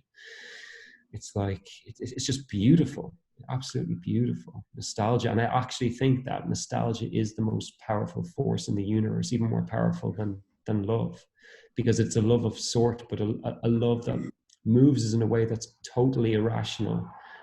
And I think it's influenced and kind of, yeah, like some of the greatest bodies of music and art ever. Yeah, I absolutely agree with that. I feel like nostalgia plays a larger role in my life than it does in anyone else's life because Yeah. I constantly talk about how nostalgic I get for certain things, and I Yeah. just, no one can ever match the kind of energy that I put into it. Exactly. But you see what I mean? Like, once someone starts talking about the thing they love, they become animated. They become, Mm. yeah, I can't like, I know it's like super embarrassing and all that stuff, but like when I think about um, the summers of going to Ramp City, like my skateboard, 12 hours a yeah, day on my skateboard, going up and down half pipes, trying to learn how to do a 360, or like trying to yeah, learn how to do a 5-0 grind on the, like nice. all of those things. I cannot explain the type of emotion that washes over me. Yeah, It's like, completely. it's so, there's like, and there's so many punk rock bands that I listen to who are able to capture that exact same, what I call the Tony Hawk Pro Skater 2 soundtrack sort of vibe. And I listen to them now, and even if it's a song that I never knew before, like I could hear a song for the first time today that's a skate punk band from 2002, I still am immediately transported to Ramp City. Like Hmm. me, Steve, and my cousin Dara going straight there at like literally 9 a.m. to 9 p.m. 2 days in a Class. row on Saturdays and Sundays, coming home absolutely covered in bruises, And like, sweat. yeah, and sweat, and like struggling to get up the next day, but doing it because you knew that you were going to spend the whole day going up and down the ramps, And and it's that you going to be the had like, best day ever. yeah, and you had like a Yeah, 2 hour window if you got there early enough that the whole skate park was yours and you could do whatever you wanted. unreal. And that is the shit. Like, like flying down the largest quarter pipe in Ireland, going up the camel hump, trying to do an airwalk. I tried to do an airwalk. Like, I would say I tried this 700 times one day. Never once did I get it. But every time I tried, like everybody in the skate park was watching me try. And even when I failed, they were like hammering their skateboards off the ramp as, Class. instead of clapping. That's what Yeah, they yeah, yeah. used. Sign of respect. Yeah, yeah. And like, oh, just I would probably murder a person like to get like a week of that back in my life. Like I know. Oh no, like, and I don't think you're alone. I think the power of nostalgia is so deeply ingrained, and I can't put my finger on why. But if you look back on like the great mythologies of, say, ancient Greece and ancient Rome, so many of their best stories and their most well-preserved stories center around the fact that the hero, or yeah, succumbed to a nostalgia that drove them to fulfill themselves. It's yeah, incredible. yeah, Like, yeah, for literally millennia, it's been a driving force behind human ambition and human endeavor. And it's such a weird, like, literally, it's the definition of anachronism, where we're going to focus on something that existed in a time and a place well before where we are now, in a context that is barely recognizable, yet it's something that drives the present tense in a way as if it were the past. yeah, It's yeah. madness. I was talking to a friend of mine a couple of days ago. Since the lockdown, I've been like reconnecting with a lot of people or whatever. Mm.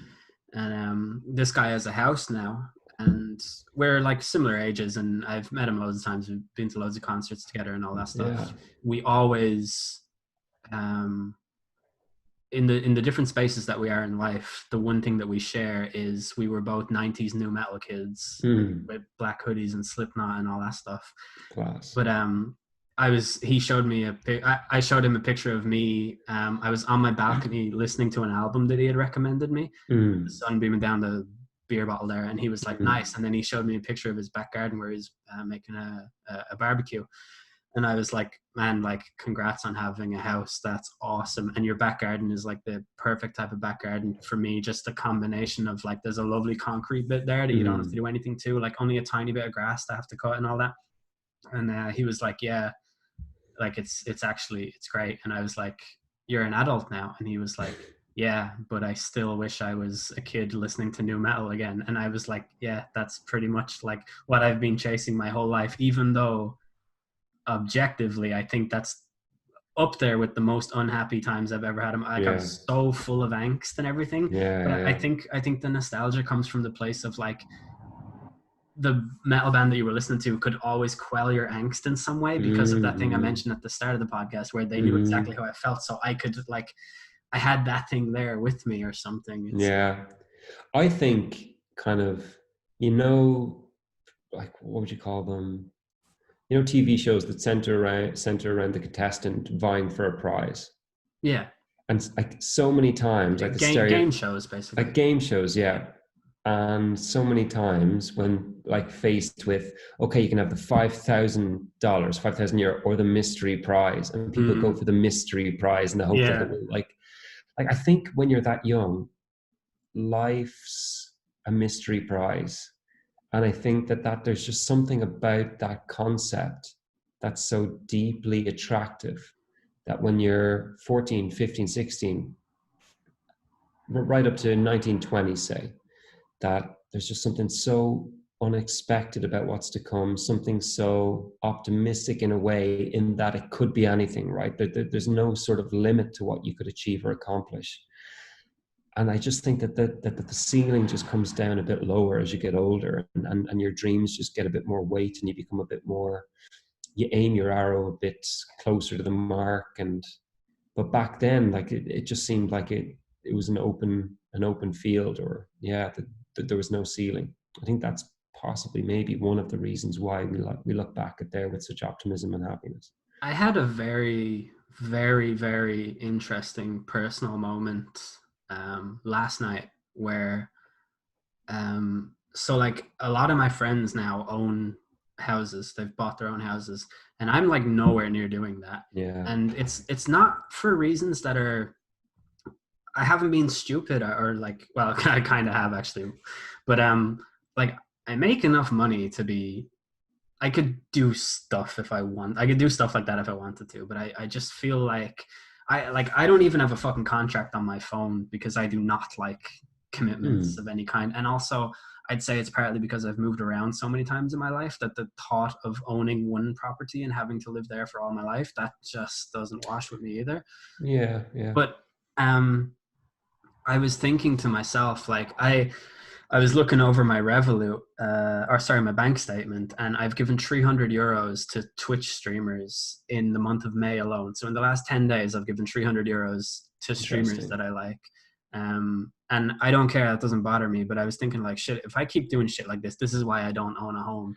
And then I just sort of, from this, like, no one can see with this webcam, but my Hmm. room is there's neon lights like absolutely everywhere, and also you can't see my setup because the camera is coming from the setup, but like my setup is fucking sick. And it was just as the I had my this blind open all day and the window open, and the sun had just gone down enough that it was time for me to pull the blind down, close the window, turn on the light. And Hmm. I stepped back, and like, just all of the lights glowing out of this Christmas tree of a setup, I just thought to myself, like, if I could go back to 13-year-old me and tell him that this was my setup. Like, you're gonna grow up and you're gonna have this fucking setup. Like, you're gonna live in a house with people that you get along with really well. Like, you're gonna have a job that's like so easy for you to do, and people give you so much praise for doing Yeah, yeah, that seem like it's not even that much effort to you and stuff like that. Like, you would actually be super fucking happy with that. yeah, yeah, And yeah. like, I don't Brilliant. know, like I've tried to tell myself stuff like that loads of times, but this time it just fucking stuck. And I was like, Nice. shit, that's actually like a really, really good point. And I don't know, I felt like I've put a marker down now and gone like, Brilliant. I don't need to be so fucking hung up on how things aren't Yeah. going to be the way that, like, I don't know, it's I don't know what it was. It was like a benchmark moment in your like, Felt like it. Yeah, I think the yeah, lockdown has definitely driven a lot of people to places of introspection, like not yeah. even like voluntarily, but a lot of people are in positions like I'm really lucky, and I know that. Like, I have an absolutely amazing life, and to be in the situation that I am, like, I am one of the luckiest people in the whole country, basically. Or I'm in the top tier, you know what I mean? Yeah. And so, like, I guess partly that is what drove me there or something. Yeah, yeah. But like, I just see how many other people are having to like anxiously wait for government updates, or Mm, hope that their mortgage payments still get cancelled the following month and stuff like that. I know, it's sick. It's like, actually, here, hold on a second, like, this is good. Yeah. And like it's sort of horrible that we couldn't have just hit a pause button, wait for this pandemic to pass and then play it. Like we have to then, after this horrible pandemic with thousands of deaths, have to suffer an economic Mm, pandemic of sorts that will affect people in ways that I think are yet, as of yet, unforetold. yeah, Mm. definitely, yeah. It's insult to injury in the strongest possible sense. Yeah, it is. Uh, But I guess it remains to be seen. I'm still being fairly optimistic. I'm quite happy with how things have gone in Ireland. And mm. I work in the funds industry, and none of the um, none of the alarm bells are ringing in that industry yet. Like, look at Virgin. They're going to have 3,000 layoffs. I know, but I mean, like, so typically, I actually don't even want to get into this now because it's not the time or the place. But just so, like, generally in a recession, there are key indicators you look for in the market that will decide how Mm-hmm. things go in the future. And one of them is that people start to invest heavily into gold in a recession, Mm. or EFTs in general. And we're not there yet. Like, so Yeah, we'll yeah, see. I'm sure Virgin will get some government bailout anyway. But maybe. I'd rather go back to talking about fun things that we like. Yeah, exactly. Yeah, got a bit dark and Well, the depressing. world falls apart around us. Yeah. Um, so I have a nice little one. I know you haven't seen this thing, But and that. wait, sorry, just to quickly interrupt for anyone listening as to why I maybe thought that Talking Heads Fear Music was Oh pertinent to the shit! current Sorry, time. No, completely no, forgot no. that we I were. just want just quickly. So an album that deals with life during wartime, drugs, animals, music defined in the song Electric Guitar. Um, yeah, it's just incredible. If you haven't listened to Talking Heads Fear of Music, then check it out. Each song is like a different journey, and it's all as relevant today as it was, I think, in 1980 when it came out, or 79. Unbelievable. That's fucking crazy, isn't it? That they came Yeah, from the '70s. yeah, yeah, yeah, yeah. That's nuts. But what were you going to say? I was just going to say there's a movie on Netflix. It's a very low budget movie, but it's directed by Jonah Hill. It's called Okay, Mid '90s. Um, okay. the score is done by Trent Reznor and Atticus Ross. Hmm. And it stars one of the greatest skateboarders in the world right now. Who's Um, that? you're such a prick for asking that question because I Shit, can't pronounce sorry. his name. It's Nakel something. He Okay. actually, okay, I'll tie this together with two things. This will actually be pretty good. So, his name is Nakel, and he's just a skateboarder. That's his profession. He is a famous skateboarder, a very, very good one. Quite possibly the best in the world, but certainly top five. Um, And in the movie, it's about this little kid in the middle of the 90s, funnily enough. Yeah, The whole movie looks like the mid 90s. It's about this yeah. little kid who comes from a single parent household where his older brother has a lot of pent up angst that he is not dealing with well. And the little kid has like a bit of angst, but he also has that childlike curiosity and willingness to get out into the world and do Yeah, stuff, yeah. because he hasn't been hit hard by social anxiety yet. But it will come, my son.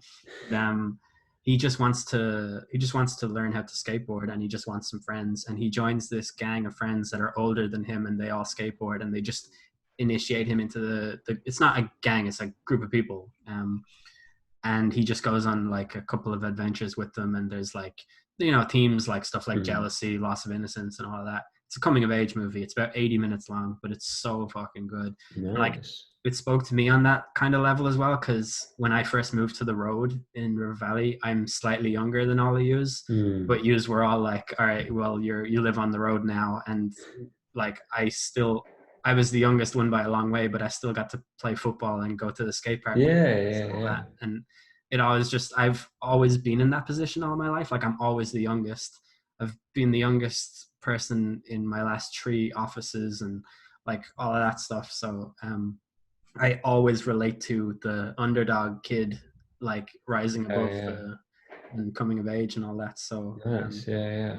that movie is a great little escape, because it takes you not only out of this situation, but it takes you back to the 90s. And I think the 90s nostalgia is just particularly powerful because Yeah, I think so too. it comes with it like the advent of the internet, and just that Mm. whole like, oh, we're on the cusp of real world change here. Like, Mm.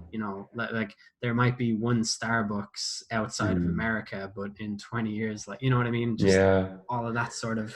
Yeah, I think the 80s was a very dark and difficult decade. And I think then the 90s just offered a hope, and there was an optimism about it. There was a freshness. I think we talked about that before. There's like kind of We a, did, yeah. there was a youthfulness about the 90s in a way. Like you had kind of like bands coming out, and like the music scene had evolved significantly. It seemed like from an economic point of view, there was prosperity again. Yeah, things just seemed fresh. It was interesting, or at least they do when I look back on it. But maybe it's bias. I don't know. Yeah, it probably is. Mm. Have you ever heard of a music genre called vaporwave? I think I've heard you describe it, but that's about it. Ah, fuck, have I? I was gonna do that again. Um, it's very it's considered, like, all music critics or musical analysts consider vaporwave to be complete garbage and not worth Mm. talking about. But it's kind of an amalgamation of like 90s and 80s sounds.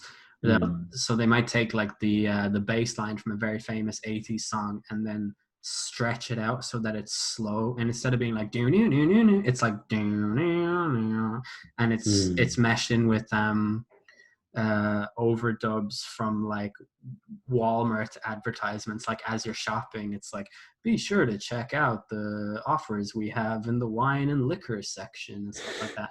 And vaporwave is basically a musical genre created by people who have been raised by consumerism, and Okay. it's like it's trying to portray the monotony of a consumerist society where there's nothing outside of it. And so it's, I don't know, like, I find it so fucking fascinating. And my friend That's Miguel interesting. as well, he's like, I think it's a kind of a vibe that you either get or you don't, but there's Yeah. just a certain feeling that comes with it that is very reminiscent of that 90s hopefulness. And Yeah. then it's like bleeded out by um, the consumerism that Yeah. inevitably, I don't want to say destroyed it, but like bastardized the dream of the 90s. You know what I mean? Like, Yeah.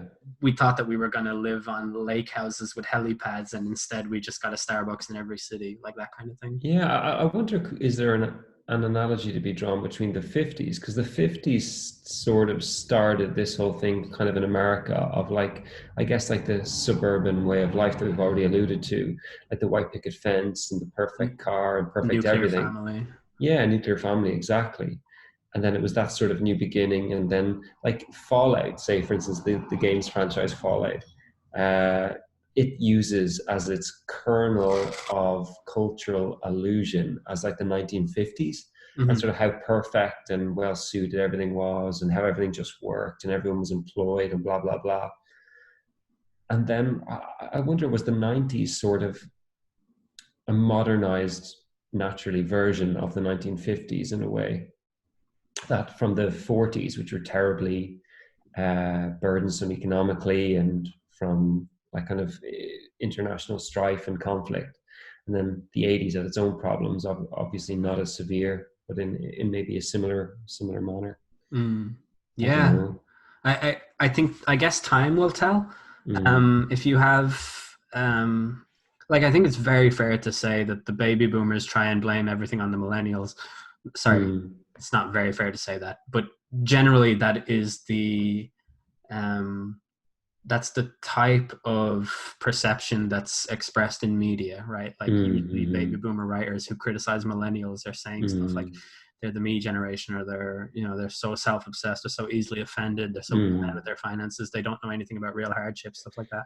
Um, I wonder if a similar thing will happen in like 30 or 40 years, or maybe even 20 years, where you just have millennials who are talking about Gen Xers and how, but I don't see that happening though, because millennials are so sympathetic to everyone who's come after them. Like they're so different. Um, you know what I mean? Like the Telegraph, for example, constantly runs stories about the me generation ruining broken Britain and all that stuff. I just don't feel like millennials say stuff like that. Millennials seem to be very in tune with what it is to have struggles outside of stuff like war and global events. mm, So I don't know if that's pretty much my marker for what it is to. I think the 50s, all the dreams that were unfulfilled by the 50s are only borne out in bitterness by the people from that generation. mm. And so I just don't see people from the 90s having that same level of bitterness. So it's hard to say if it's like Yeah. if it would be considered a success or not. But like I do Mm, definitely think that all that hopefulness and those utopian dreams gave way to the same gray high-rise buildings and glass airports and all of those things that mm, we just see in every single city. And the cities that we were told were culturally unique and diverse, and there's no place like it in the world, but they're actually all the same. I mm. definitely think that has some effect on people's psyche in a way that's not really um, possible to express yet, because we just don't have the essayists or the philosophers to have Yeah. drawn the conclusion. But Mm-hmm. I don't know. It's interesting to think about, though. I absolutely love looking at old 90s stuff like the movie Hackers, which I think Mm. like it's garbage, but it did such a good job of portraying what hacking is actually like. Yeah, Like yeah, yeah. it was relatively accurate. But in all of its nonsensical CGI and everything, it told the world that they had envisioned was going to come after it. And you know what I mean? Like Yeah. that kind of cyberpunk society and stuff like that. Like that hasn't really happened at all. Yeah, yeah, yeah. But it's Although it's so 2077, a bit of time to go. yo, I have a metal poster right here that says "Welcome to 2077," and it's a guy walking Nice. down a rain-drenched, neon-lit street. It's super cool. I'll put it on my Instagram. Do you know what's interesting? Apparently, in this new Cyberpunk game, you're going to be able to customize your character's genitals. They've come out and said that.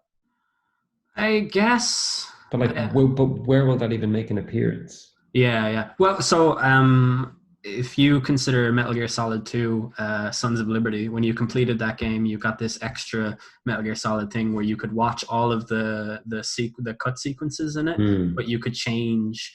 You could have like, here's Vamp attacking Raiden, As but yeah, you've yeah, replaced Raiden with Snake.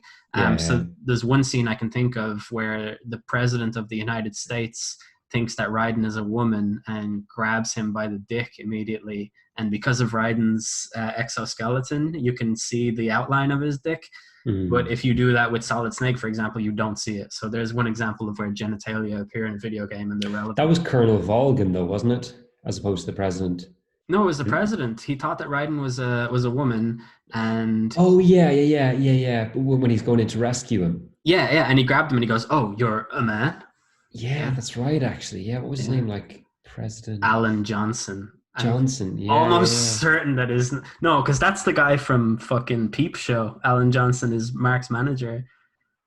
And yeah, you have to rescue him, and you have to use the microphone to identify The him because he has a dictaphone, yeah, pacemaker. yeah. No, the pacemaker was Ames, Flipping hell, I'm getting them all mixed up. but you had to use the dictaphone to for some reason. If you were able to, when you got into Big Shell 2, and got up to Mm. strut H or whatever it was, you could go up, lean against the wall, knock on it, and the president would go like, "Huh?" And the camera would do that thing where it zooms over the wall into the one Yeah, below. yeah. I don't know. You did use the dictaphone for something, No, in VHL two. dictaphone. Why dictaphone? Dictaphone was the thing you had The to get. microphone was Frame's pacemaker. I think, but it was called a dictaphone. I think. But yeah, when you went up to that President Johnson's, though, that was when there was the electrocuted floor because it was to like recreate Shadow Moses, wasn't it? And you had to get across that to James rescue him. Johnson was his name. Brilliant. Sorry, Shadow Moses. Because you remember the electrified floors when you're going up to President Johnson. I'm pretty sure you have to find a way to use the Nikita missile or something to. Yeah, that's right. Yeah, it goes in up through Yeah, the yeah, thing, yeah, round. yeah. Metal Gear Solid 2, though, what a bloody game. Best game ever. Best media product ever. Kojima like just preempted the next 20 years Yeah. at a time when it was unforeseeable. Like how the hell? When Yep. like when no one else had their finger on that pulse, Kojima was just there. Kojima is an actual like Yeah, he is. we ascribe the word genius to people I who know absolutely too do not much. deserve it, but Yeah. Hideo Kojima is absolutely a genius. And one of the coolest guys ever, and with an amazing musical like preference, taste. He's just brilliant. Yeah, yeah. And Yeah. on what's that new game called that he has the FedEx package? Death Death Stranding. Stranding. Yeah. Hmm. The song Ludens by Bring Me the Horizon on that is So good. incredible. And Yeah. like, I know Bring Me the Horizon are absolutely a band that I am way too old and male to listen to, but that song is so fucking good. I absolutely love it. Way too old and male. Yeah. Well, I mean, Speaking they're, of mail, FedEx. yeah. But yeah, Hideo Kojima is a genius, absolute Yeah. bona fide genius. Anyone who hasn't played Metal Gear Solid 2, like, you should check it out, honestly. The listeners to this show are like, they're like 10 years younger than us, basically. Mm. Or even 15 in some cases. But I'm pretty sure on the PS, what's it, PS Now? I don't. Is Metal Gear Solid 2 there? I don't think it Yeah, the is. HD collection is. It has Oh, like, nice. Okay. yeah, yeah, yeah. I have Is the it? fucking physical HD collection. Like I have the actual disc and Me too. everything. Me too. Yeah, Yeah, because definitely. Metal Gear Solid 2 Substance was so good as well. Yeah, All those yeah. extra, the snake tails and all that stuff, they were Exactly. Yeah, class. yeah. VR missions. Yeah, playing as a snake in a tuxedo. Yeah, yeah. Or like the ninja and the like mystery Yeah. missions. So cool. Having to figure out how this like soldier died. It was so bizarre. But like so ahead of its time. Like that sort of genre that he like pioneered and then was used by so many like other things Mm. at a time when the hardware was basically polygons, PlayStation 1.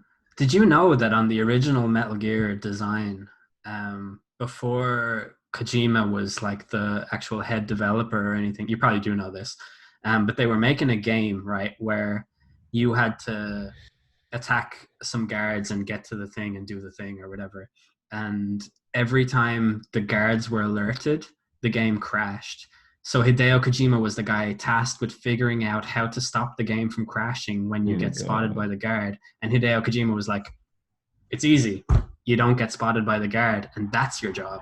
Like that's how he invented the entire Unreal. stealth genre was like as a means of saving money for the company he was working for. You know, like Unreal. for Yeah. anyone who like Splinter Cell came along way after Metal Gear Solid. I don't know way after, but like 2 years or something like that Yeah. Yeah. after. Yeah. Stealth games were invented by Hideo Kojima, and Yeah. he reckons that stranding games are the new thing that he's invented. That's what he said anyway. Well, he Yeah. was asked like, is it a horror game or is it an ARV or whatever? And he was like, it's a stranding game. I'll tell you what, Death Stranding is horrifically terrifying in parts. Like just how isolated you are when things are coming after you and how vulnerable you feel. Like it's Mm, terrifying. Yeah, it's brilliant. Like, but I yeah. really, really, really hope he gets back to doing the Silent Hills. That game looked like it was going to be the greatest horror game of all time. Yeah. He said he could never play them because he was too scared.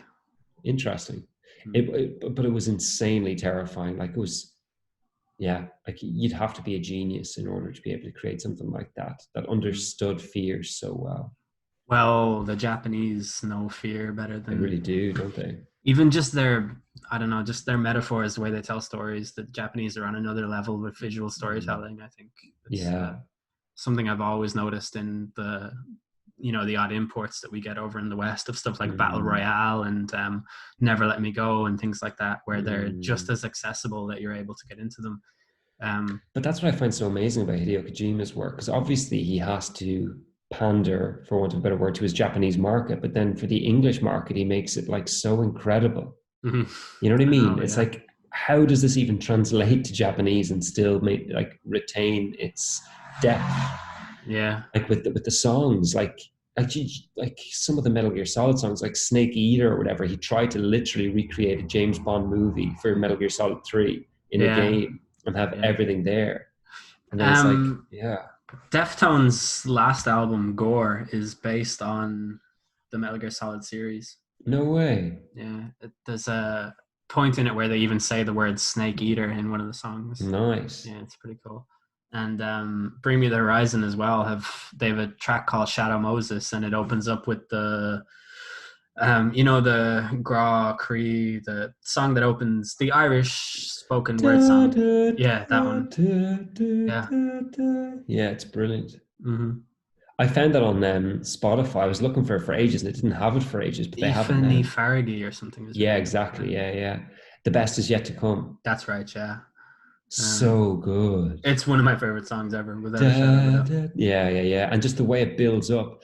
Because I remember like finishing that game for the very first time, and then you're like traveling across the Alaskan, I want to say, like Mm-hmm. ice on a snowmobile with either Otacon or Merrill.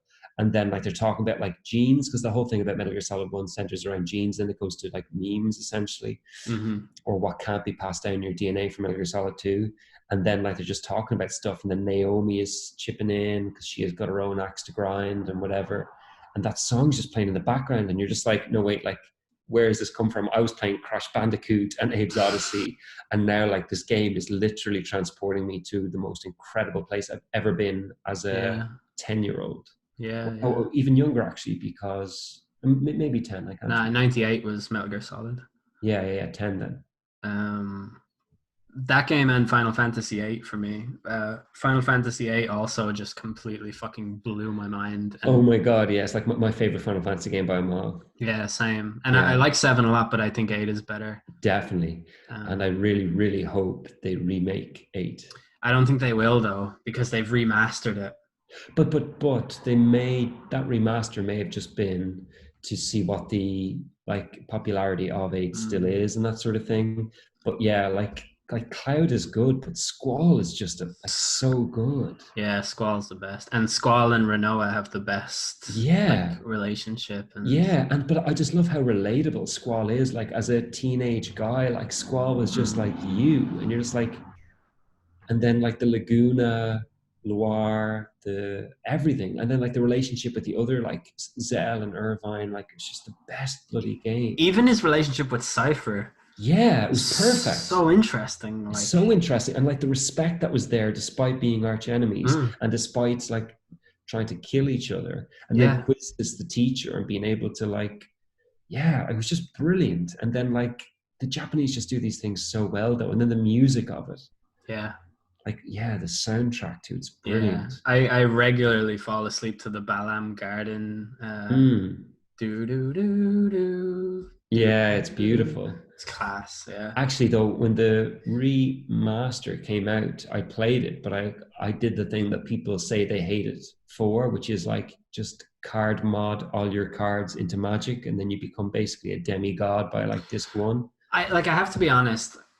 That whole the card system of like upping your GFs and all that stuff, that I don't remember that fondly or anything. I remember that Yeah, being yeah. super hard, especially I was fucking 7 years old when I got Yeah, that yeah, game. yeah, yeah. Um, so like looking back on it, that's actually the worst part about video games for me is the shit that you do outside of the main story. And, Yeah, and yeah, I yeah.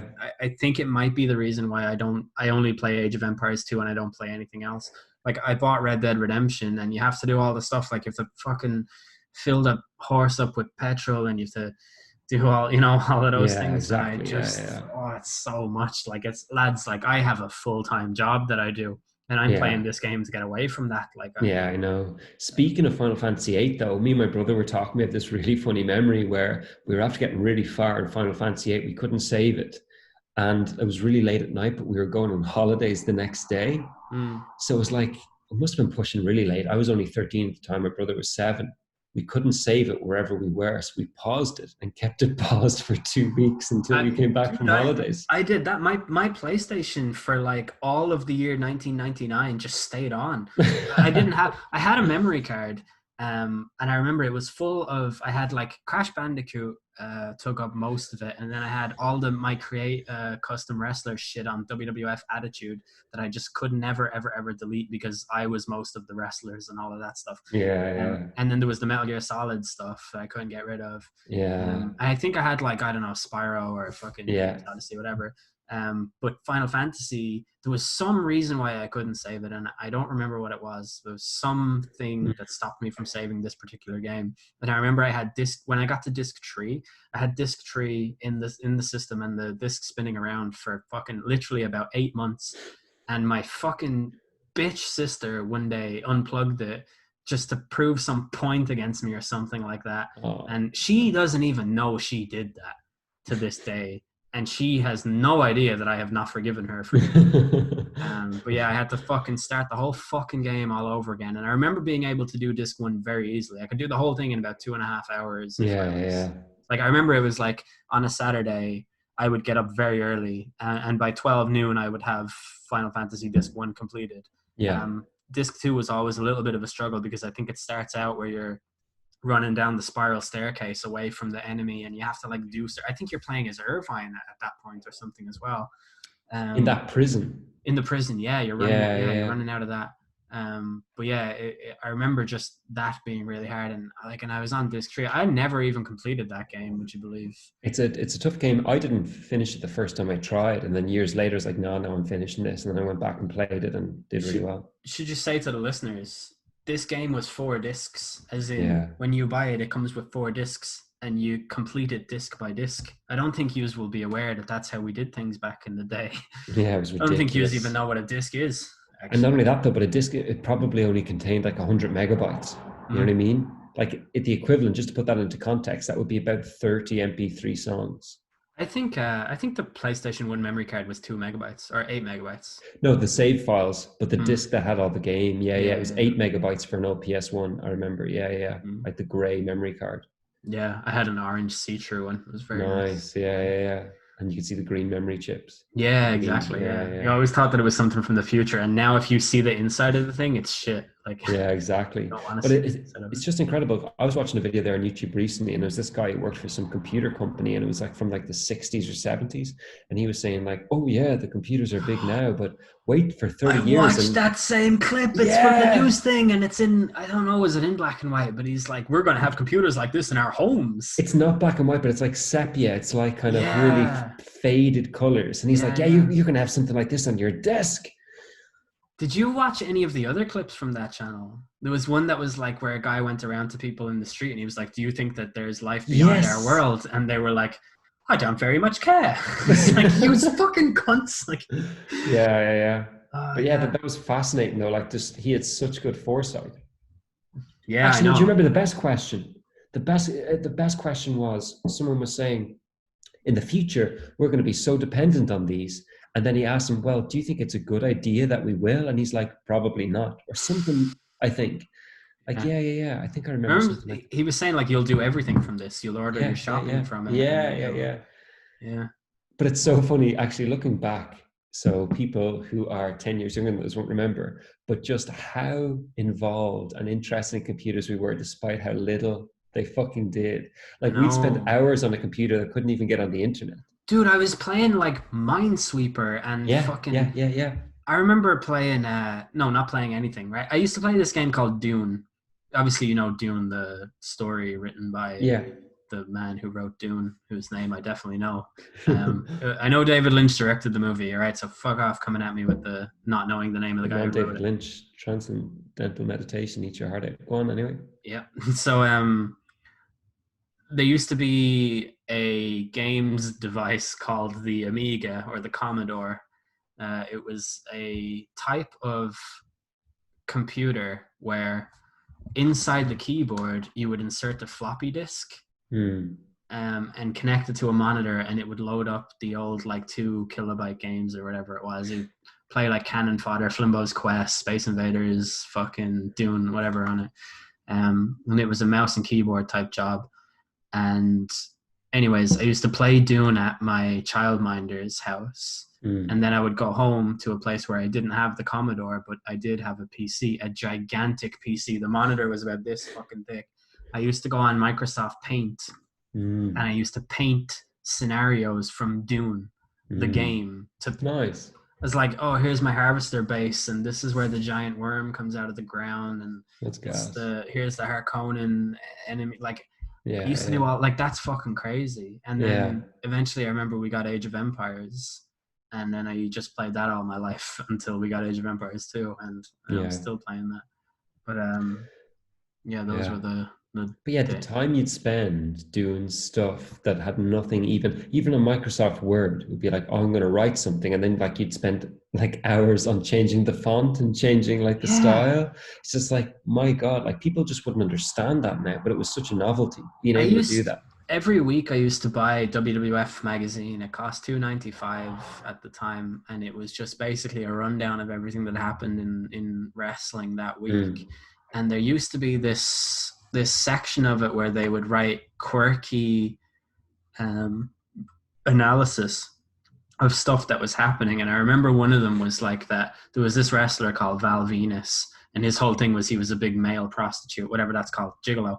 Is that what it is? Yeah, gigolo, yeah.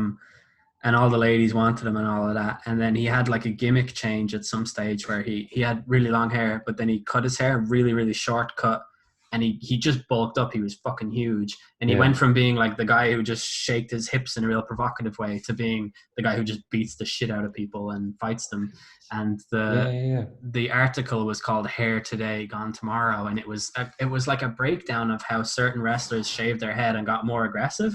And it was like, it's fucking nonsense. Obviously, it's all fake. But like someone actually wrote this, and someone actually put like an actual realistic level of integrity into writing this piece as though it were real. And I remember just being like, shit, man, like that's such an interesting insight to have into this thing. At the time, I probably thought wrestling was real. And I remember just being like, wow, like he's noticed this one thing that like no one else has noticed. So I typed the article up word for word into my computer. Hilarious. It was like 2 fucking pages long. And at the time, I didn't really type that fast. But I think like, and I honestly think that article was the start of me thinking like, you can think differently about things. Like this is a very non-linear observation to make for a purpose that I don't fully understand. Like if someone were to come to me and ask, why do you do that? I don't know why you analyze it in that way. And I think like now the same thing about Twitch streamers and stuff, where it's like, why do you watch this? People play this game. Like, I know it's fun. What do you want? It is, yeah. There's something so interesting about like, or if someone's playing a new game, like I've definitely done this, and you're like, I'm not going to play it myself, but I'll watch someone play it from start to finish and like experience it with them. Yeah. Like it's a really worthwhile like activity. Like, you know what I mean? Like there's something just bonding about it or something. I remember my friend Nap, who is a huge YouTuber, who you actually met one time. I don't know if you ever remember. We were at the Codaline, played a gig at the Sugar Club, and I was there with Nep. He's from London, kind of tall guy. I remember the gig for sure. It was a very quick introduction anyway. Okay, yeah. And then I think we went off to some pub or something. But why did I start talking about this? Oh, so I was living with Nep in London, right? And he was watching this League of Legends fucking World Cup, like some major tournament on Twitch. And there was a point in it where someone did an amazing play, and Nep just started, he was watching it with headphones, and we each had a desk in the room, and like sometimes we talked to each other all day, sometimes we just worked separately. It was like a really good setup. But he was just watching this thing, and he just started clapping. He was like, oh my God. And I was like, I've always had the perspective. I was like, oh, it's it, like he's enjoying that. That's no harm. I don't hate him for that. But I was a little bit in my head. I was like, So fucking weird. Like he's clapping at a fucking, and like I was watching the Hidden Cup on Age of Empires 2 and fucking losing my mind at some shit. Like some dude makes a fishing ship instead of an archery range, and I'm like, oh Yeah. my god, this play is amazing. And like I'm sitting here in my chair like shouting to myself, and it's just like, Brilliant. Yeah, yeah, yeah. just what a fucking nerd to be doing this stuff. I Like, know, it's brilliant. but like Nep was so far ahead of the curve. Like 8 years ago, this man was watching this stuff and enjoying it, and I've only recently like told myself that it's acceptable to do so. I don't know.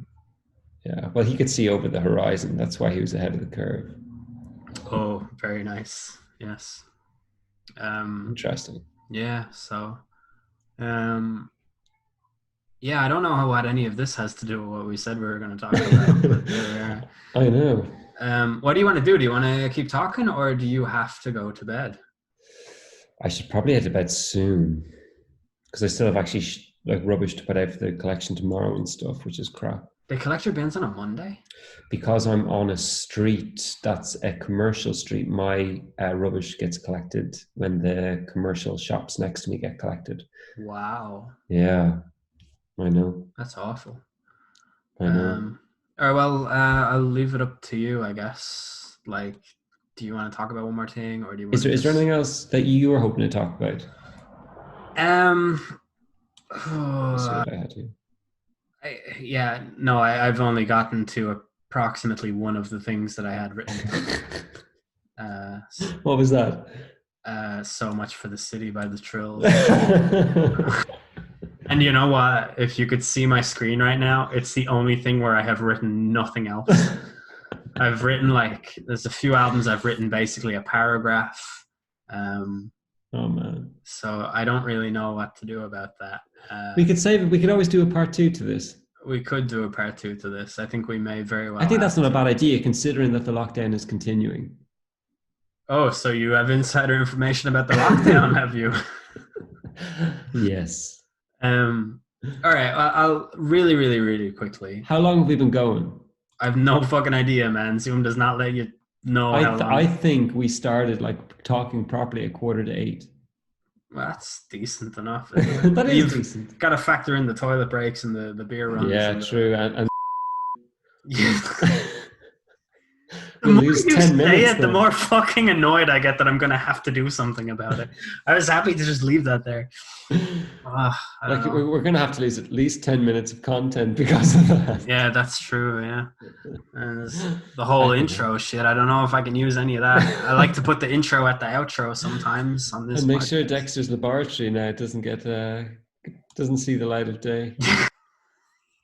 Like you text me after, like, pull all the Dexter content, and I'm like, wait, what? And you're just like, pull it. Yeah. I am a doctor. Pull that. I can't have anyone knowing that I watched that TV show. Yeah. Or that I remembered a line. Yeah. My patients will all leave me.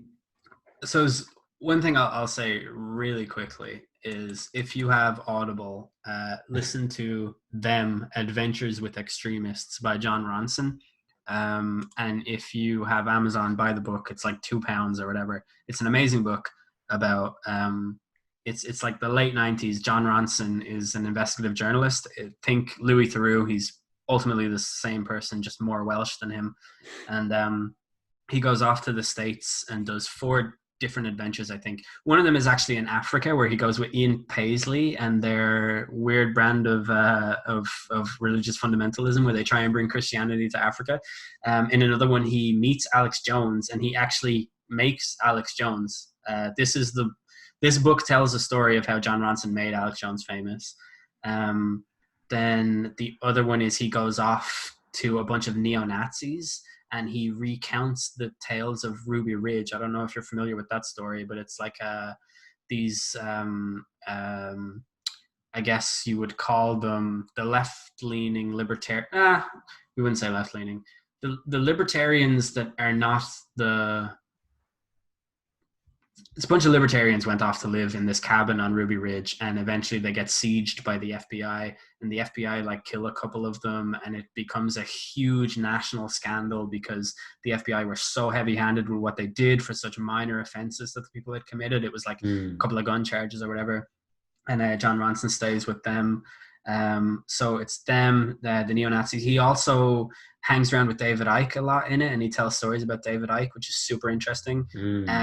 He also talks about the Anti-Defamation League, and he draws very interesting parallels between the ADL's hypersensitivity to the supposed anti-Semitism by people like David Icke, and then the actual rampant anti-Semitism by people in the neo-Nazi groups of the KKK or whatever. And just as a book, it's such a nice adventure. It's very, what's the word? It's very broad. It goes off into lots of different segments, but it finds common ground between all of the different parties. And I think at times like now, when everything is politicized, even the lockdown is politicized, you can always say, like, if someone thinks that global warming is not real, you almost know for a fact that they're a conservative. If someone thinks we should end the lockdown right now, you know that they're a conservative. Like things like this, where it feels like we're all so different from each other and we're so disconnected and stuff. I think if you read or listen to the book Them, you'll find the common ground and you'll be able to reconcile those differences a little bit better than saying right or left. I like the way I went right and left, because this is my right hand and this is my left hand, and I did the opposite of that. But on camera, to me, it looked like you did it the right way. That's why I did it. Thanks, John. But yeah, I just think that book is a great way to maybe lift your head above the parapet of meager tribalism and sort of make identity politics. Yeah. It'll give you a more nuanced bit of context for the differences that people seem to have that are brought out by this large network of different ideas, where we all have to pick a tribe and fucking fight to the death for the tribe. So it's a great book. It's over 20 years old, and it is just as relevant as it ever was. And I think it can be a voice of reason in an age where maybe projecting such a voice now would not really be appreciated all that much, because people take it too personally now. So it might just help you dial back your anger a little bit and give you perspective. So all right, excellent. Yeah, I talked about one of my albums, no, two. I didn't talk about I talked about Disney, didn't talk about two of the movies, didn't talk about the book, and didn't talk about the game. Interesting. So I am taking John Ronson off my list, mid-90s off my list, and So Much for the City off my list. I have 1, 2, 3, 4, 5, 6, 7, 8, 9, 10, 11 other things to talk about. Excellent. That'll be at least another episode. Yeah.